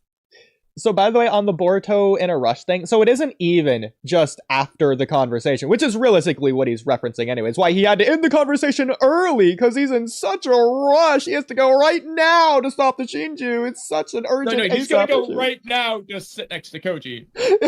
Yeah, so it's not even afterwards thing. Keep in mind, Boruto was just like sitting on top of Naruto's head, meditating, waiting for Kawaki, rather than going to Kawaki himself. Exactly. Kawaki came to him. So. If anything, Kawaki was in the rush, not Boruto.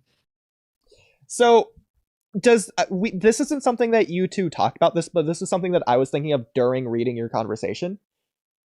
Do you think Koji told Boruto to tell Kawaki this, or is Boruto doing this of his own volition?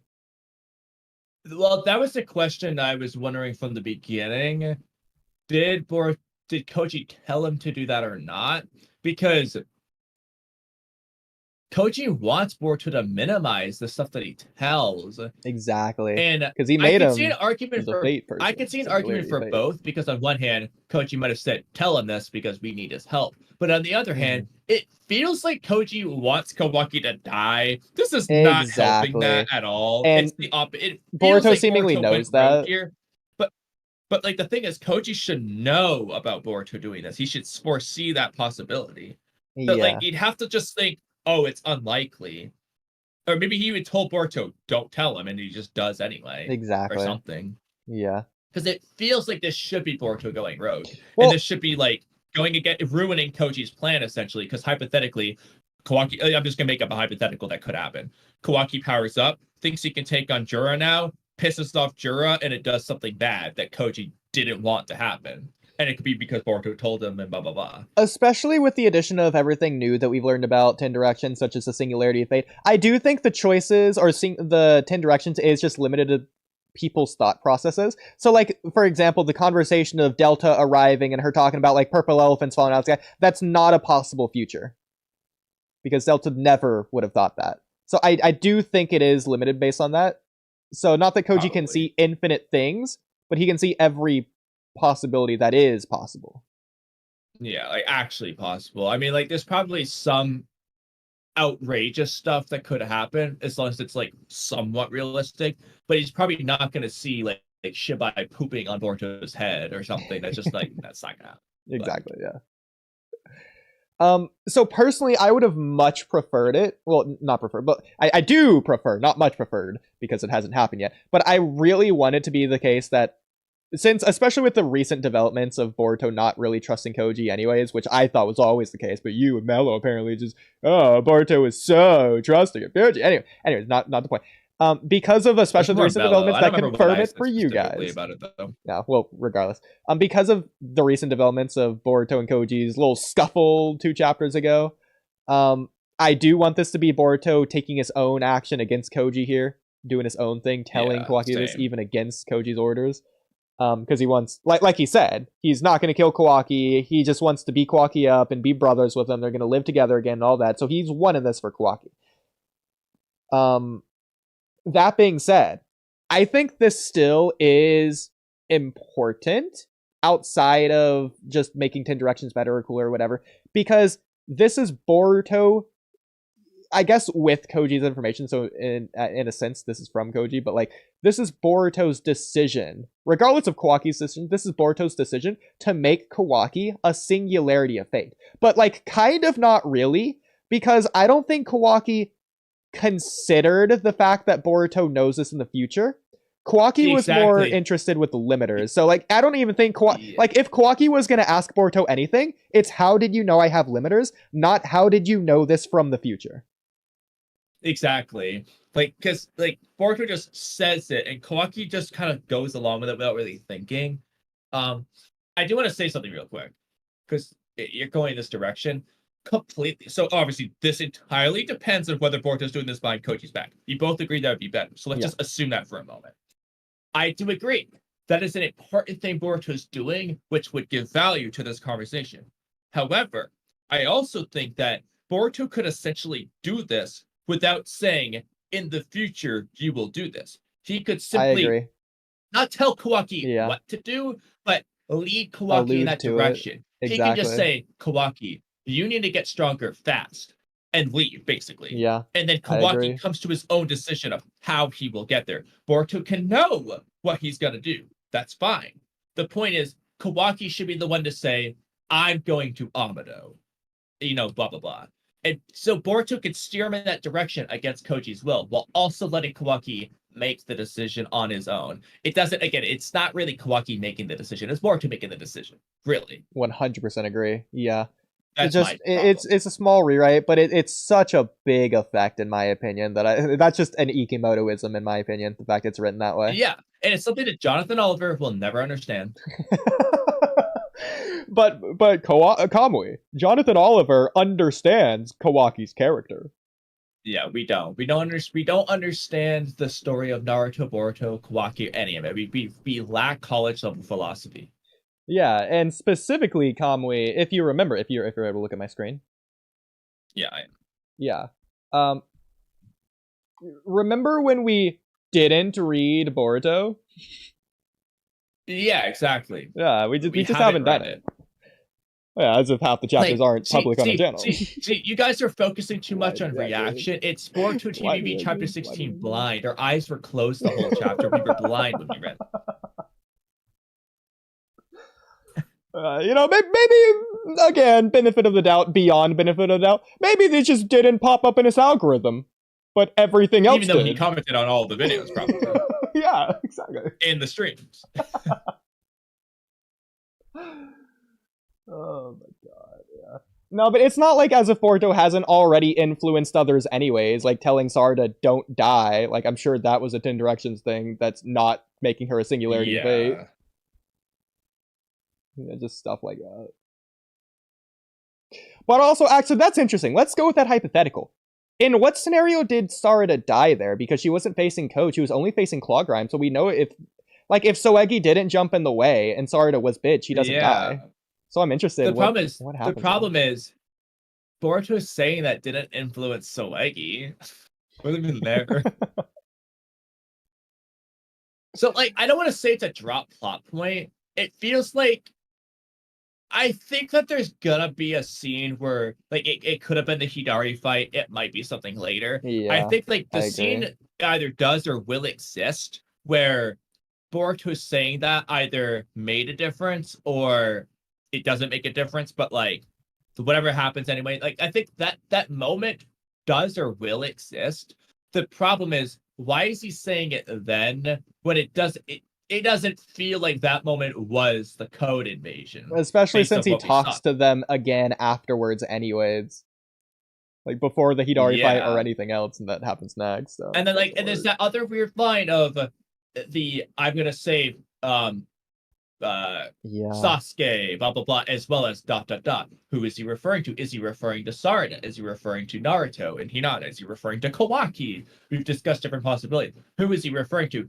In the event that he's referring to Sarada, let's say, again, that's another reference to whatever Koji foresaw. Yeah, but then the question is, why fate. did he say just don't die? Like, is it in every arc that Sarada's in danger of dying? She was in danger of dying in Code, danger of dying in the Shinju invasion, danger of dying in the Sand mission. Is it every arc she's apparently in every Koji sees her dying in 80 different times, and he's just constantly like, don't die here, don't die there. Like, what is it? So the thing is, I don't understand why they aren't allowing her to be a singularity of fate, because that doesn't matter as long as that person is willing to be on board with what Koji says. Like, Koji could just do whatever himself instead of making Boruto a singularity of fate. Boruto is a singularity of fate. That has ruined 10 directions to a small degree. That made it harder to see what's going to happen in the future. He could just, but the reason that he's thinking that it's worth it is because Boruto's just listening to him and doing what he's saying anyways. So it effectively doesn't matter. Boruto has the strength and skills and whatever needed. Well, he didn't at the time. So basically what he's saying is Sarada's too fodder to be a singularity of fate. But so is Boruto. Just train her up in the 6 years over a month thing. Well, here's the problem. Does Sarada get that strong in 6 years like Boruto? Like, you know, was Boruto just being better than Sarada, you know? The reason it works so well for Boruto is because Boruto's like Minato. He just picks up on things. He is just a genius. Yeah, and otherwise he also it had that work. drive from the Sasuke training, moving forward and everything to get. Well, I think stronger, Sarada has the drive. To be fair.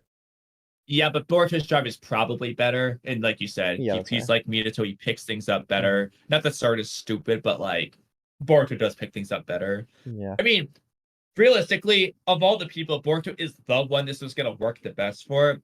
Kawaki, it's not going to work for because he probably wasn't learning skills. He's just getting Amado enhancements, which Koji telling him isn't going to help.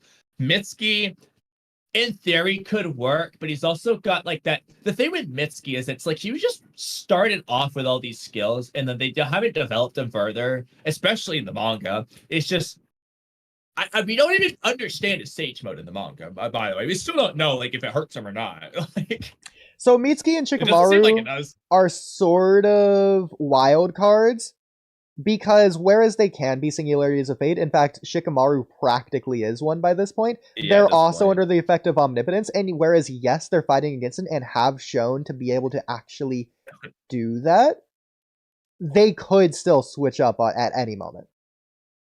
Yeah. And Koji doesn't seem to want to overly influence Shikamaru. He's mostly just like, I want you to follow your heart. Because that seems to be the best thing right now. Yeah.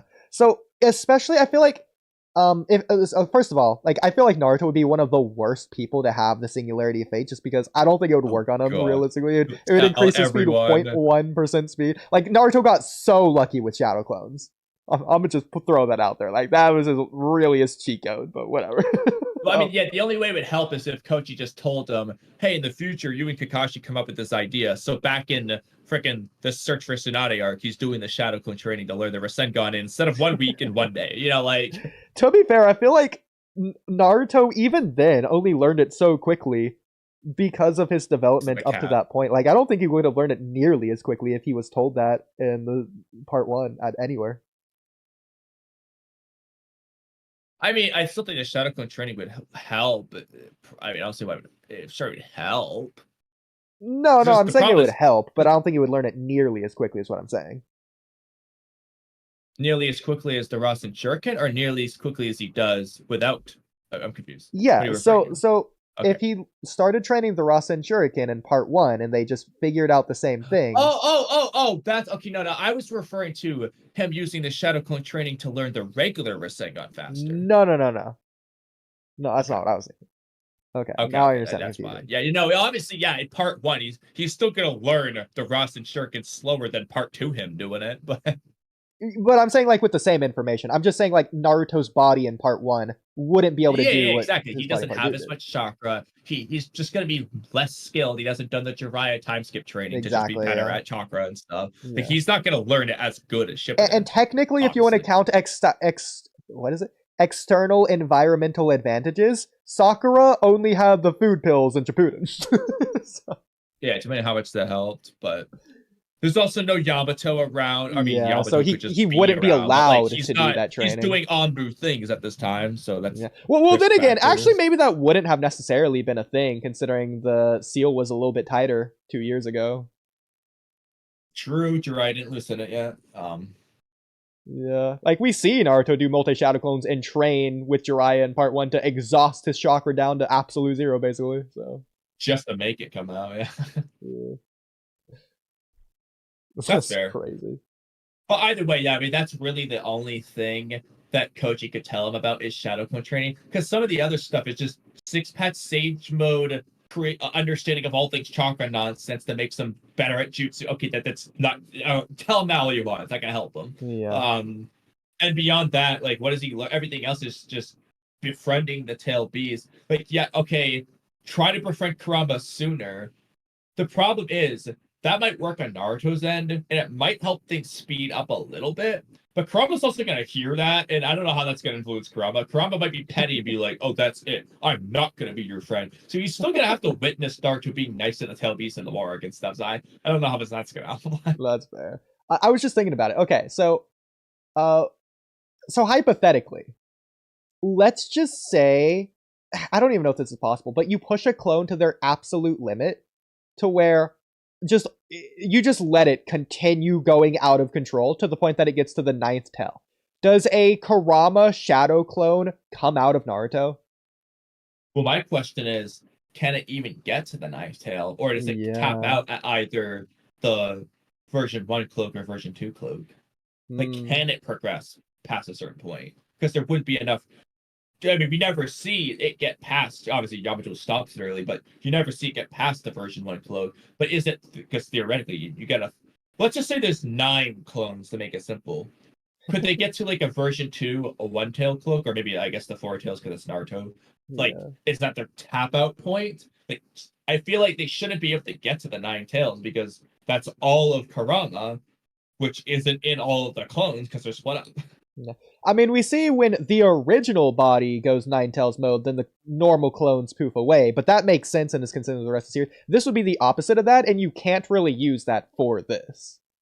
Yeah. You're not gonna make the regular Naruto poof. Yeah.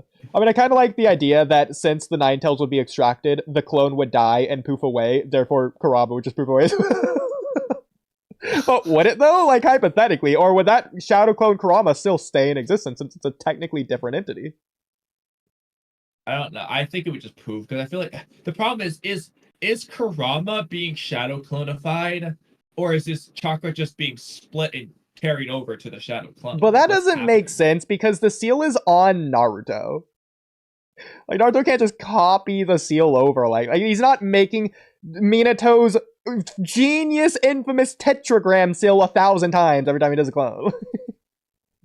Doesn't make sense. Well, at the very least, you can make it look that way, but it shouldn't be working the same. Exactly. It shouldn't be Kurama and the other ones. There just is. But whatever. That could have been an interesting thing. Especially since, I mean, other than the Kimimaru fight, Like, really? When does Shadow Clone Kurama ever matter? Before pre-Astra Avatar, obviously, but like, really, like those are like the only two scenes where Shadow Clone Kurama, I guess Casey, but like again, that's a little bit different though. The seal's been broken and changed. Like as far as before then, Shadow Clone Kurama Naruto, it's just the Kimimaro fight, which again, I like Kimimaro bodying a billion Naruto Kurama clones and whatnot, but like, does that really matter in the grand scheme of things? No, it just adds to a little bit more Kimimaro coolness. Well, what I will say is that just for clarification, for people like Silver, Jonathan Oliver, whoever else might be listening, I'm not saying that if Naruto is already in like a one tail state or whatever, and he makes a Shadow clone, then the zero tails, whatever you want to say, that those clones wouldn't be in their zero tail. Like it would just mimic whatever the current Naruto's form is. I think. So I think like the Sasuke fight or the Kimimaro fight makes sense. Yeah. Like if Naruto's in Nine Tails and he does the clones, and the clone should also be in the Nine Tails. Because that chakra is already flowing throughout his body. It's not just in the Nine Tails, which is in the seal. Yeah. But anyways, going back to Boruto, so something I was thinking about with Sarada, she might low-key, I hate to say it, they've really just done a character assassination with Sarada's character. She would be the worst singularity of fate. This is why Boruto can't tell. This is why Koji made sure that Boruto doesn't say a single word to Sarada. It just, even if you want to ignore entirely the Hidari thing with Sarada, which is already bad enough, look at how much she just can't stop thinking about something as fickle as the Sumire thing. Like, if Sarada was told a single thing about the future, that's gonna be the only thing on her mind. She might as well just go into a comatose state, unable to operate, because she just can't stop thinking about the only focus she can prioritize ever. Gonna stop eating and sleeping entirely. Like, this is why she can't be a singularity of fate. Let's be real. And it shouldn't be that way, but it is. She's too emotional. Sumire as well. I feel like you can't.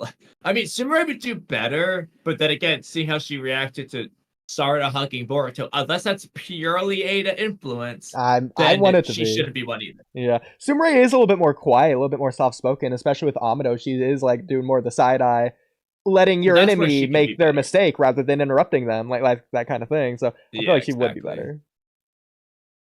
Sarada's a little bit more bombastic. Okay, I'm still hoping. I am curious. So Ada is an official singularity of fate, kind of just because Koji knew there was no way around it. Yeah. What are you either expecting or hoping from Ada in that regard as a singularity of fate? Yeah, I was thinking about that earlier as well, like a couple days ago. So, because there's no way around it, she obviously has to be. I think that Ada, first of all, I think Ada probably wants to have a conversation with Koji, just in general. But besides that, like she said, yeah, I think it is kind of similar to what Koji was saying, that I think Ada, knowing this is a thing now, she's going to be wanting the best possible future, but specifically the best possible future for her, which she doesn't know what that is. Like, I don't think she is thinking that Koji's fighting for the best possible future. She's thinking Koji's fighting for Koji's best possible future, which might, especially considering what Koji's thinking about Kawaki, seemingly, I don't think that could turn him against Ada would want that. Like, that could be cool. I would like that. Exactly. I would like to see, especially if Koji slips up without thinking, or frankly, I guess that's because does Koji even know Ada likes Kawaki? He probably has foreseen it somehow, though, so probably knows. But it would be interesting if he didn't know, or if he just slipped up, though, and then Ada's like, hold on, I don't support that, or whatever. Like, yeah, like, I'll tell Kawaki right now about your plans, and he's like, no, don't. Yeah, I'm down. I mean, the frog is in Ada's hair, so at the very least, Koji thinks Ada's on her side, but if Ada, obviously, if Ada betrays her in the future, then Koji would just see that, so then Koji would know already about that being a possibility, if that is the case. That's the problem with 10 Directions. How are you going to catch him off guard? Like, it has to be, like, for example, we discussed Boruto going behind Koji's back. It has to be that, like, the characters do the unlikely thing that he's not expecting to. It's like Koji can consider it, but he's saying, like, this is the most likely. This is probably what's going to happen. Oh, okay, this is going according to plan. Like, a character has to secretly do the unexpected thing in such a way that he doesn't know that that happened until it's too late. That's the only way around it.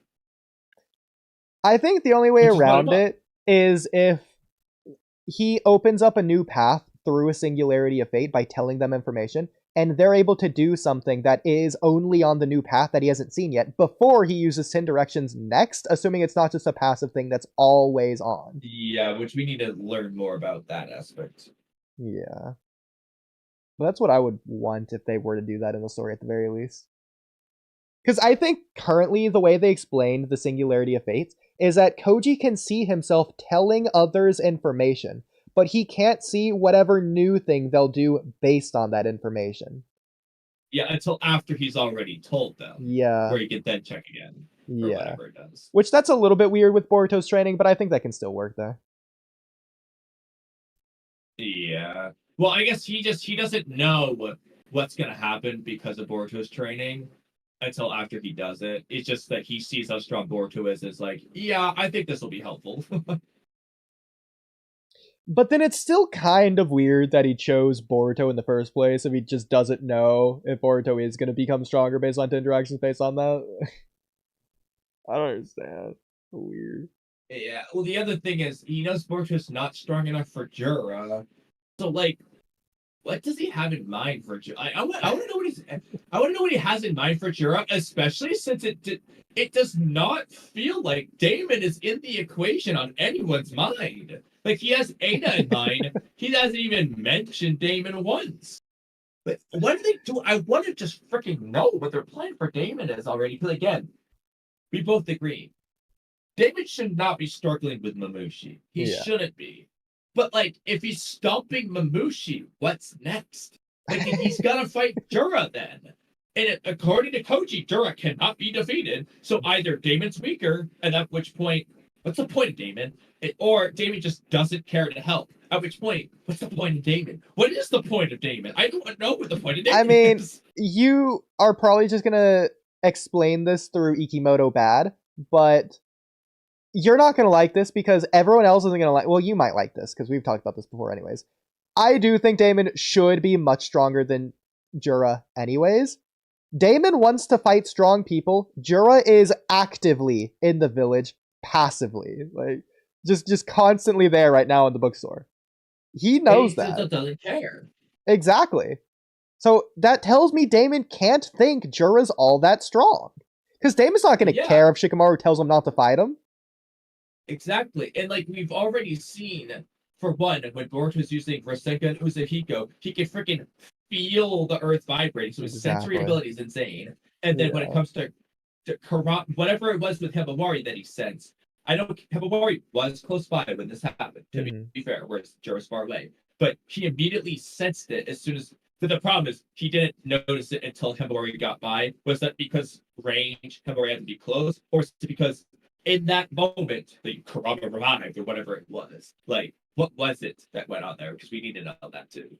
To understand Damon's abilities in terms of sensory. Yeah. But, like, Damon knows. Like, the problem is, first of all, Damon can probably if Damon can feel the vibrations across the world, he can probably hear, like, what they're talking about outside the room right now. Frankly, for all we know, Damon is literally just off panel, right next to Ada, just slightly out of view, listening to Koji talk about how strong Jura is. And it's just, I don't... And, like, let's just say Damon is worried about Jura. Damon wouldn't just be sleeping all the time. Like, he's so nonchalant, relaxed, doesn't care. Like, if anything, that tells me that he's not only worried about nobody, but that he's not worried for Ada. Exactly. Ada, he was right in the room when Ada's explaining to Kawaki the Shinju after Naruto, as well as me. Kawaki didn't care. That's fine. Neither did Damon. He wasn't worried about it. Yeah. Like, Damon thinks... Now, obviously, Damon doesn't have to know. He could be wrong about his opponent. That's fine. But Damon doesn't think that these guys are strong, despite everything so far. And it's like, okay. But the problem is, if Damon isn't interested in even Jura, like, I know, great, Jura hasn't gone out yet. Maybe if Jura goes all out, that's when Damon will get interested. So, but like, let's go through each hypothetical. Okay, so far, Damon's not interested.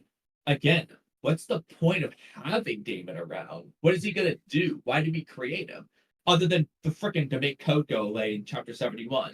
Like, is that really the only reason? Like, you know what I'm saying? Like, and then conversely, okay, maybe it's when Jura goes all out. Now Damon's interested.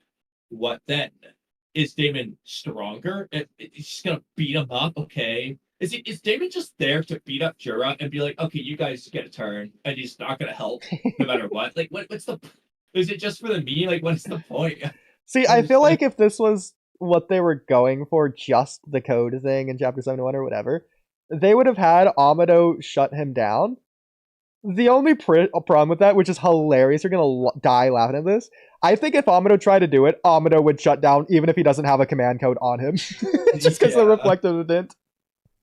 Well, the other thing is, if he has a shutdown code on Damon, then he definitely has one for Ada, in which case he wouldn't be so worried in chapter 69 when she shows up. Which makes me think he doesn't have a shutdown code on Ada. So then he probably doesn't have one on Damon. Because maybe back then he didn't have the shutdown codes yet or whatever. I don't know. It's kind of weird that Amado can see through Kawaki's eyes, but seemingly can only shut him down if he's able to speak to him directly.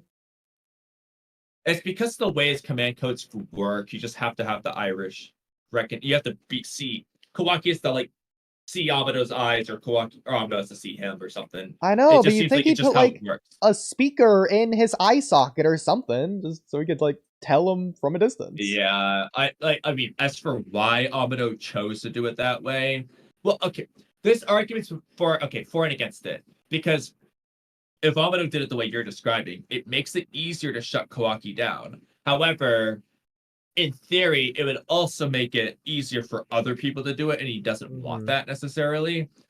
Like, they explain with the code thing, it explains that you can't just copy his voice. You need his eyes too. So as to say, only Amado can do this. Yeah. You can't get around that. Only Amado can do it. And Amado specifically, as he explained to Ada, he wanted it to be insurance. They need Amado because he's the only one who can shut Kawaki down. And so that's probably why. If Amado knows what's going on, which I would bet money that he does, then he would know that Koji knows, which means that Boruto knows how to shut down Kawaki, which would just be the biggest thumbscrew for him imaginable. Yeah, the weird thing is, so I was also getting into this with Jonathan Oliver, but Boruto didn't tell Kawaki about the shutdown. So, like, again, like, Boruto's not really telling Kawaki much here. He's not telling him, hey, by the way, Amado can and will shut you down. It's go for it, buddy. Go get shut down. I won't tell you if he even knows. I don't know what Koji told Boruto, so. Yeah. So, I've had an Amado theory for the past week. Why did Koji tell Boruto this if it wasn't part of Koji's plan? My question. Like, did he just say, like, was it like hypothetically, Koji's like, Boruto, you need to kill Kawaki because he's going to go to Amado for power and he will be an unstoppable monster. So kill him before that. Like, what is that how he knew? Like, and then Boruto proceeds to. Bro, it's not gonna be. Stop it with this nonsense. But whatever. Anyways, I've had an Amado theory for the past week now that I've just been thinking about it more and more. I think it just might be true at this point. At least if it's not true, then... Because I don't know, it would be a pretty big strike. It is just a straight up theory, but... Well, that's fine, because even if I don't fully agree, there might be parts that we can pick apart. Because it just not only makes sense, but like thematically, I think it would be pretty strong. I don't know where it would lead. I don't remember what it was. So but it would just be maybe you'll have the same idea. A really strong explanation for not only current events, but like everything that's happened so far. So I think that Amado just has 10 directions as well. Thoughts? Well, arguably some problems, but I will say this. I love the idea that as much as I think there might be some problems, I prefer that the problems stay there and he just has to. So the first thing I say before I even get into that, I'll say, because I think he has this, I do think he is genuinely under omnipotence, just like Koji. Yeah, that could be his expert. It's just like Koji. That's how he knows the truth, and he's just not revealing that. Yeah. And so obviously thematically this works because Amado to Amado versus Kawaki as Koji. Koji to Naruto to Boruto, and then obviously the clash there. And Also, Yeah. it's also really no. You can argue. Okay, I will argue against why this kind of sucks to an extent, but it works well with the whole Amado's being like, "Oh, I never could have imagined this and this," and Shikama's like, "I think everything's going according to your master plan." It would be because he's already seen everything. That's why he Exactly. always gets it right. The only problem is he didn't foresee Koji having 10 directions and doing all well, this maybe he stuff. does. I mean, maybe both of them know each other have it. It could be like Death Note if L and 'cause Light he was both so, knew. he was Couldn't he know. was so surprised about Koji surviving. He was like, "Wait, Koji's alive? That's the only explanation." Like, you could argue That's that fair. Koji surviving was just an unlikely thing. Koji is a and that's singularity why- of fate, so that could be the way around it. Similarly, Ada could be a singularity of fate, which is why he was so surprised when Ada came to the village. He could have also implanted Shibai cells into himself at some point over the time skip, which could explain part one, but I think that he knew Nah, before I think the he should have had Jigen it all fight. along in that. Yeah, I think he would have had it all along as well. So, yeah, the question would be basically all the singularities of fate, which he couldn't predict. They basically everything's going wrong in that sense because in the future they become singularities of fate, which in this case retroactively changes the past, I guess. Yeah. The reason I even thought of this in the first place is because Amado's reaction to learning that Naruto and everyone else came back after the Ishiki fight. If he has 10 That's another directions, he problem. sees the exact same thing Koji saw. He saw Naruto lose. He's assuming which path of fate it's going to go down. Probably the most likely one. And he's going banking off of that. Whereas Koji's a little bit more optimistic, hopeful, or like trying to forge his own path or whatever. So I think that could be something they're going with as well.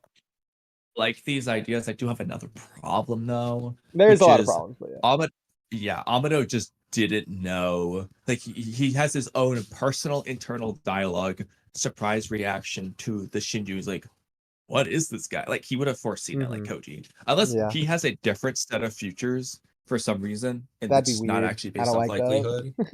Yeah. Doesn't make any sense at all.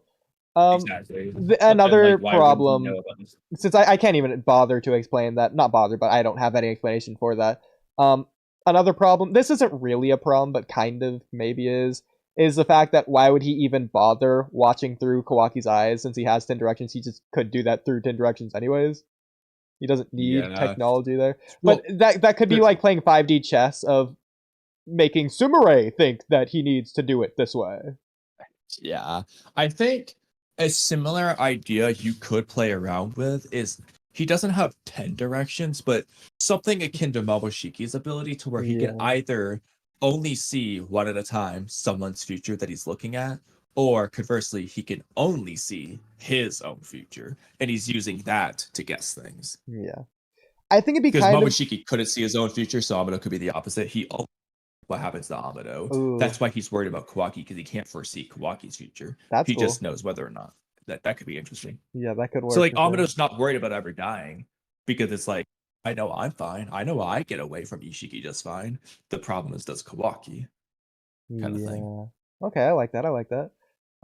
I feel like it could be cool to have Koji very vindictive after the Ishiki fight because he did, but didn't know that he was gonna die because Amado did, but did betray him.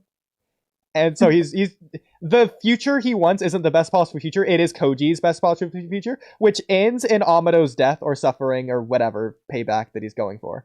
And then Amado does work with Ishiki stuff. Yeah, then Amado knowing that, he would see that Koji's trying to do that, and so he would be reacting accordingly. So it is kind of like Death Note in that regard, which would be cool. Yeah, well, because it also works if Amado's only seeing his own future, then he's realizing how he's gonna die, hypothetically. Yeah. I like it. Actually, I think I like... Oh my god. Max, did you really pee all over the floor? Anyway. Oh my god, bro. What the fuck? It's the only explanation for all this. Okay. Well, Kamui, I anyway. can explain Max peeing on the floor. The explanation is we failed. Well, before that. Okay, sure. I forgot what I was saying. Okay, either way, I really like the idea that he has like the one direction. It's just his own future. Yeah. It would also just thematically work if he's trying to be like selfish with it, whereas Koji's being selfless for like 10 directions. Yeah. One directions, you can only see yourself. And I feel like in a way that almost would be like similar to Ada's vanity. But I don't know. They could do something. I also think it could be cool to add like the Momoshiki first like side into this somehow. Yeah, I agree. Momoshiki has 5 directions. He just seems to have the inverse of Yeah. Amino. In that case, he can only see other people's but not his own. -1 or 0. Negative direction. Okay. Anyway, I guess if you want to enter. That's why, Kamui, we've been streaming for how long? Let's see. But not over 5 Negative hours. one. Really? I guess Negative it's early. I guess if you want to, Oodie, we could in here, whatever. Okay. Okay. I'm used to us starting at midnight, okay? Well, I'm definitely not used to starting at 7, so shout out BlueStar. Yeah, next time I'm ambiguously asking what the plan is, I'm not going to do that. I'm just going to very specifically ask what the plan is, or not say anything at all. So wait for him. But yeah, bye!